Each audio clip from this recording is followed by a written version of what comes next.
ਦੇ ਨਾਲ ਤੇ ਮੈਂ ਹਾਂ ਪ੍ਰਵੀਨ ਸ਼ਰਮਾ ਲੈ ਕੇ ਹਾਜ਼ਰ ਹਾਂ ਪ੍ਰੋਗਰਾਮ ਅਪਡੇਟ ਅਮਰੀਕਾ। ਅਪਡੇਟ ਅਮਰੀਕਾ ਪ੍ਰੋਗਰਾਮ ਦੇ ਵਿੱਚ ਕਈ ਅਹਿਮ ਤੇ ਕਈ ਖਾਸ ਖਬਰਾਂ ਨੂੰ ਲੈ ਕੇ ਚਰਚਾ ਕਰਨ ਦੇ ਲਈ ਜੁੜ ਚੁੱਕੇ ਨੇ ਹਰਜੋਤ ਸਿੰਘ ਖਾਲਸਾ ਜੀ। ਹਰਜੋਤ ਸਿੰਘ ਜੀ, ਸਤਿ ਸ਼੍ਰੀ ਅਕਾਲ, ਸਵਾਗਤ ਹੈ ਜੀ। ਸਤਿ ਸ਼੍ਰੀ ਅਕਾਲ, ਧੰਨਵਾਦ ਜੀ ਆਇਆਂ ਨੂੰ। ਪੰਜਾਬੀ ਰੇਡੀਓ ਯੂਐਸਏ ਦੇ ਜਿੰਨੇ ਵੀ ਸਰੋਤੇ ਸਾਡੇ ਸਾਰੇ ਹੀ AM ਸਟੇਸ਼ਨਸ, FM ਸਟੇਸ਼ਨਸ, ਘਰਾਂ ਦੇ ਵਿੱਚ ਰੇਡੀਓ ਸੈਟਸ ਦੇ ਰਾਹੀਂ, ਟੈਲੀਫੋਨ ਦੇ ਰਾਹੀਂ, ਫੇਸਬੁੱਕ, YouTube ਤੇ ਲਾਈਵ ਦੇਖ ਰਹੇ ਹੋ, ਸੁਣ ਰਹੇ ਹੋ, ਸਾਰਿਆਂ ਨੂੰ ਜੀ ਆਇਆਂ ਨੂੰ ਤੇ ਬਹੁਤ ਹੀ ਪਿਆਰ ਤੇ ਸਤਿਕਾਰ ਭਰੀ ਸਤਿ ਸ਼੍ਰੀ ਅਕਾਲ। ਸਰੋਤਿਓ, ਅੱਜ ਅਗਸਤ ਦੀ 29 ਤਰੀਕ ਆ, ਦਿਨ ਸ਼ੁੱਕਰਵਾਰ ਆ ਤੇ ਤੁਹਾਡੇ ਲਈ ਸਵੇਰ ਦਾ ਅਪਡੇਟ ਅਮਰੀਕਾ ਪ੍ਰੋਗਰਾਮ ਲੈ ਕੇ ਹਾਜ਼ਰ ਹੋਏ ਆ ਜੀ। ਅਪਡੇਟ ਅਮਰੀਕਾ ਪ੍ਰੋਗਰਾਮ ਨੂੰ ਸਪਾਂਸਰ ਕਰਦੇ ਨੇ ਖਾਲਸਾ ਇੰਸ਼ੋਰੈਂਸ ਏਜੰਸੀ ਵਾਲੇ, ਜਿਨ੍ਹਾਂ ਤੋਂ ਤੁਸੀਂ ਹਰ ਤਰੀਕੇ ਦੀ ਇੰਸ਼ੋਰੈਂਸ ਲੈ ਸਕਦੇ ਹੋ। ਇੰਸ਼ੋਰੈਂਸ ਬਾਰੇ ਪਤਾ ਕਰਨ ਦੇ ਲਈ ਇਹਨਾਂ ਦਾ ਨੰਬਰ ਹੈ 468 272 2500। ਇਹ 1992 ਤੋਂ ਲਗਾਤਾਰ ਇੰਸ਼ੋਰੈਂਸ ਬਿਜ਼ਨਸ ਦੇ ਵਿੱਚ ਸ਼ਾਨਦਾਰ ਸੇਵਾਵਾਂ ਦੇ ਰਹੇ ਨੇ ਤੇ ਅਮਰੀਕਾ ਭਰ ਦੇ ਵਿੱਚ ਇੰਸ਼ੋਰੈਂਸ ਕਰਦੇ ਨੇ। ਓਬਾਮਾ ਕੇਅਰ, ਮੈਡੀਕੇਅਰ ਜਾਂ ਫਿਰ ਕਵਰਡ ਕੈਲੀਫੋਰਨੀਆ ਬਾਬਤ ਪਾਲਿਸੀ ਕਰਵਾਉਣ ਦੇ ਲਈ, ਸਲਾਹ ਲੈਣ ਦੇ ਲਈ ਅੱਜ ਹੀ ਕਾਲ ਕਰੋ 468 272 2500 ਤੇ ਟਰਕੀਅਨ ਇਮੀਗ੍ਰੇਸ਼ਨ ਲਾ ਫਰਮ ਵਾਲੇ ਜੇ ਟਰਕੀਆਣਾ, ਟੌਨੀ ਟਰਕੀਆਣਾ ਦੇ ਨਾਲ ਤੁਸੀਂ ਯੂਐਸ ਇਮੀਗ੍ਰੇਸ਼ਨ ਬਾਬਤ ਕੋਈ ਵੀ ਸਲਾਹ ਕਰਨੀ ਹੈ, ਕੋਈ ਵੀ ਸਵਾਲ ਪੁੱਛਣਾ ਤੇ ਇਹਨਾਂ ਦਾ ਨੰਬਰ ਹੈ 415 909 0503। Manjeet Singh Kular, Avtar Singh Manzil Clovis, Satnam Singh Sanipurewal Yuba City, Lakhbir Singh Samra Texas, Gurmel Singh Lidder Bakersfield, Amarjit Singh Stockton Grewal travel ਵਾਲੇ ਯੂਬਾ ਸਿਟੀ, ਜਿਨ੍ਹਾਂ ਤੋਂ ਤੁਸੀਂ ਟੈਕਸ ਪੇਰੋਲ ਤੋਂ ਲੈ ਕੇ ਵੀਜ਼ਾ, OCI, ਪਾਸਪੋਰਟ ਜੋ ਵੀ ਬਣਾਉਣਾ ਚਾਹੁੰਦੇ ਹੋ ਤਾਂ ਇਹਨਾਂ ਦੀਆਂ ਸੇਵਾਵਾਂ ਲੈ ਸਕਦੇ ਹੋ। 5307517605 ਦੇ ਉੱਤੇ ਕਾਲ ਕਰਕੇ ਰਾਬਤਾ ਕਾਇਮ ਕਰ ਸਕਦੇ ਹੋ। ਨਰਿੰਦਰ ਸਿੰਘ ਇੰਡੀਆਨਾ, ਹਰਜੀਤ ਸਿੰਘ ਲੈਥਰੋਪ, ਗੁਰਮੇਲ ਬਾਸੀ ਐਲਗਰੋਵ, ਊੜਾ ਡੈਟਰ ਲੀਫ ਵਾਲੇ ਨਿਰਮਲ ਮਾਨ। ਜੇਕਰ ਕਰਜ਼ੇ ਦੇ ਵਿੱਚ ਫਸੇ ਹੋ ਤੇ ਬੈਂਕ ਕਰਾਪਸੀ ਤੋਂ ਬਚਣਾ ਚਾਹੁੰਦੇ ਹੋ ਤਾਂ ਕਾਲ ਕਰੋ 188889914 ਦੇ ਉੱਤੇ। Harnek Singh Pawla, Washington Renton, Talwinder Singh Gill, Raminder Basra Bakersfield, Major Singh Sidhu, Binder Dhaliwal Bakersfield, Baljinder Singh Nijjar Woodland ਤੇ ਪਰਮਜੀਤ ਸਿੰਘ ਦਾਖਾ ਬਰਕਲੇ। ਇਹਨਾਂ ਸਾਰੇ ਹੀ ਸਪਾਂਸਰਸ ਦਾ ਬਹੁਤ ਬਹੁਤ ਧੰਨਵਾਦ। ਤੇ ਜੇਕਰ ਤੁਸੀਂ ਵੀ ਪੰਜਾਬੀ ਡੀਐਸਏ ਦੇ ਇਹਨਾਂ ਪ੍ਰੋਗਰਾਮਾਂ ਨੂੰ ਸਪਾਂਸਰ ਕਰਨਾ ਚਾਹੁੰਦੇ ਹੋ ਤਾਂ ਸਟੂਡੀਓ ਦਾ ਨੰਬਰ ਹੈ 468 272 5200 ਜੀ। ਅੱਜ ਦੀਆਂ ਖਬਰਾਂ ਵੱਲ ਚੱਲੀਏ ਕਿ ਕੁਝ ਅਮਰੀਕਾ ਦੇ ਵਿੱਚ ਤੇ ਦੁਨੀਆ ਦੇ ਵਿੱਚ ਵਾਪਰ ਰਿਹਾ ਹੈਗਾ। ਵੱਖ-ਵੱਖ ਦੁਨੀਆ ਦੇ ਟੌਪ ਦੇ ਨਿਊਜ਼ਪੇਪਰ, ਟੀਵੀ ਚੈਨਲਸ ਕੀ ਦੱਸ ਰਹੇ ਆ, ਉਹ ਆਪਾਂ ਤੁਹਾਡੇ ਨਾਲ ਸਾਂਝੀਆਂ ਕਰਦੇ ਹਾਂ। ਅੱਜ ਦੀਆਂ ਜੇ ਸਭ ਤੋਂ ਪਹਿਲੀ ਖਬਰ ਵੱਲ ਚੱਲੀਏ, ਉਹ ਇੰਡੀਆ ਦੀ ਕਰੰਸੀ ਨੂੰ ਲੈ ਕੇ ਹੈਗੀ ਆ। ਜੀ ਅੱਜ ਟੌਪ ਦੇ ਜਿੰਨੇ ਵੀ ਗੂਗਲ ਸਰਚ ਕਰ ਲਓ, ਘੱਟੋ ਘੱਟ 2 ਪੇਜ ਇਹਦੇ ਨਾਲ ਹੀ ਭਰੇ ਹੋਏ ਆ ਵੀ ਜਿਹੜਾ ਇੰਡੀਆ ਦਾ ਰੁਪਈਆ ਆ ਉਹ all time low on US tariff reason. ਜੀ ਸੋ ਕਹਿੰਦੇ ਵੀ ਚੌਥਾ ਮਹੀਨਾ ਹੋ ਗਿਆ ਲਗਾਤਾਰ ਜਿਹੜਾ ਇੰਡੀਆ ਦਾ ਰੁਪਈਆ ਆ ਉਹ ਥੱਲੇ ਨੂੰ ਜਾ ਰਿਹਾ ਹੈਗਾ। ਹੁਣ ਜਦੋਂ ਤੋਂ ਹੀ 50% ਜਿਹੜੇ ਟੈਰਿਫ 25% ਤੋਂ ਵਧਾ ਕੇ 50% ਕੀਤੇ ਗਏ ਆ ਤੇ ਇੰਡੀਆ ਦੀ ਰੁਪਈਏ ਦੀ ਜਿਹੜੀ ਕੀਮਤ ਆ ਅੱਜ US ਡਾਲਰ ਦੇ ਮੁਤਾਬਕ 88 ਰੁਪਏ ਤੇ 30 ਪੈਸੇ ਹੋ ਗਈ ਹੈਗੀ ਆ। ਸੋ ਇਹ ਕਹਿੰਦੇ ਲੋਐਸਟ ਲੈਵਲ ਆ ਜੀ, 0.65% ਡਾਊਨ ਹੈਗਾ on A day. So currency lowest ਆ 88.3075 ਤੇ ਹੁਣ ਰਿਜ਼ਰਵ ਬੈਂਕ ਆਫ ਇੰਡੀਆ ਨੂੰ ਇੰਟਰਵੀਨ ਕਰਨਾ ਪਿਆ ਹੈਗਾ ਆ।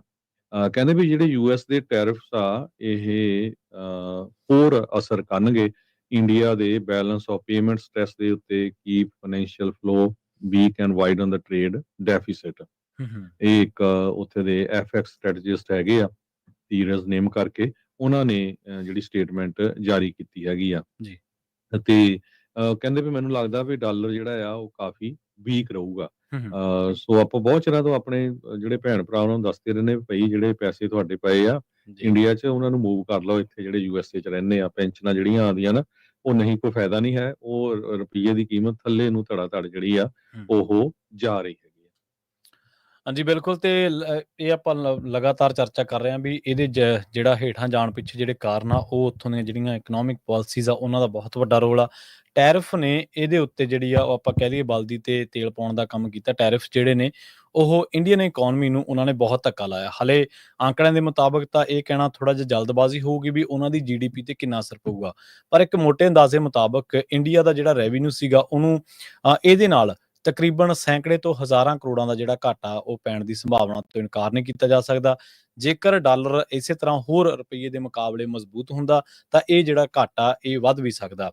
ਇੰਡੀਆ ਦਾ ਜਿਹੜਾ ਹੁਕਮਰਾਨ ਇਸ ਟਾਈਮ ਮੋਦੀ, ਉਹ ਰੂਸ ਤੇ ਚੀਨ ਦੇ ਨਾਲ ਵਪਾਰ ਨੂੰ ਵਧਾਉਣ ਦੇ ਲਈ ਜਾਂ ਐਕਸਪੋਰਟ ਵਧਾਉਣ ਦੇ ਲਈ ਜਿਹੜੇ ਦਾ ਹੱਥ ਪੈਰ ਤਾਂ ਮਾਰ ਰਿਹਾ, ਤਰਲੇ ਤਾਂ ਕਰ ਰਿਹਾ, ਪਰ ਅਸਲ ਦੇ ਵਿੱਚ ਉਹਨਾਂ ਦੇ ਹੱਥ ਪੱਲੇ ਪਊਗਾ ਨਹੀਂ ਪਊਗਾ ਇਹਦੇ ਬਾਰੇ ਕਹਿਣਾ ਬਹੁਤ ਔਖਾ। ਚੀਨ ਦੇ ਨਾਲ ਹੁਣ ਤੁਸੀਂ ਕੀ ਵਪਾਰ ਕਰ ਲਓਗੇ? ਚੀਨ ਦਾ ਮੈਨੂਫੈਕਚਰਿੰਗ ਜਿਹੜੀ ਇੰਡਸਟਰੀ ਆ ਉਹ ਇੰਨੀ ਕੁ ਤਾਕਤਵਰ ਹੋ ਚੁੱਕੀ ਹੈ ਵੀ ਏਸ਼ੀਆ ਦੇ ਵਿੱਚ ਏਸ਼ੀਆ ਤੋਂ ਲੈ ਕੇ ਪੂਰੀ ਦੁਨੀਆ ਭਰ ਦੇ ਵਿੱਚ ਉਹਦੀ ਧਾਕ ਆ। ਉੱਥੇ ਤੁਸੀਂ ਕੀ ਸਮਾਨ ਵੇਚ ਲਓਗੇ? ਅਮਰੀਕਨ ਕੰਜ਼ਿਊਮਰ ਦੇ ਮੁਕਾਬਲੇ ਤੁਹਾਨੂੰ ਉਸ ਤਰ੍ਹਾਂ ਦਾ ਕੰਜ਼ਿਊਮਰ, ਉਸ ਤਰ੍ਹਾਂ ਦੀ ਇਕੋਨਮੀ, ਉਸ ਤਰ੍ਹਾਂ ਦਾ ਖੁੱਲਾ ਖਰਚਾ ਕਰਨ ਵਾਲਾ ਬੰਦਾ ਜਿਹੜਾ ਜਾਂ ਕਸਟਮਰ ਹੈ, ਉਹ ਤੁਹਾਨੂੰ ਹੋਰਾਂ ਇਕੋਨਮੀਜ਼ ਦੇ ਵਿੱਚੋਂ ਲੱਭਣਾ ਖਾਸਾ ਔਖਾ ਹੈ।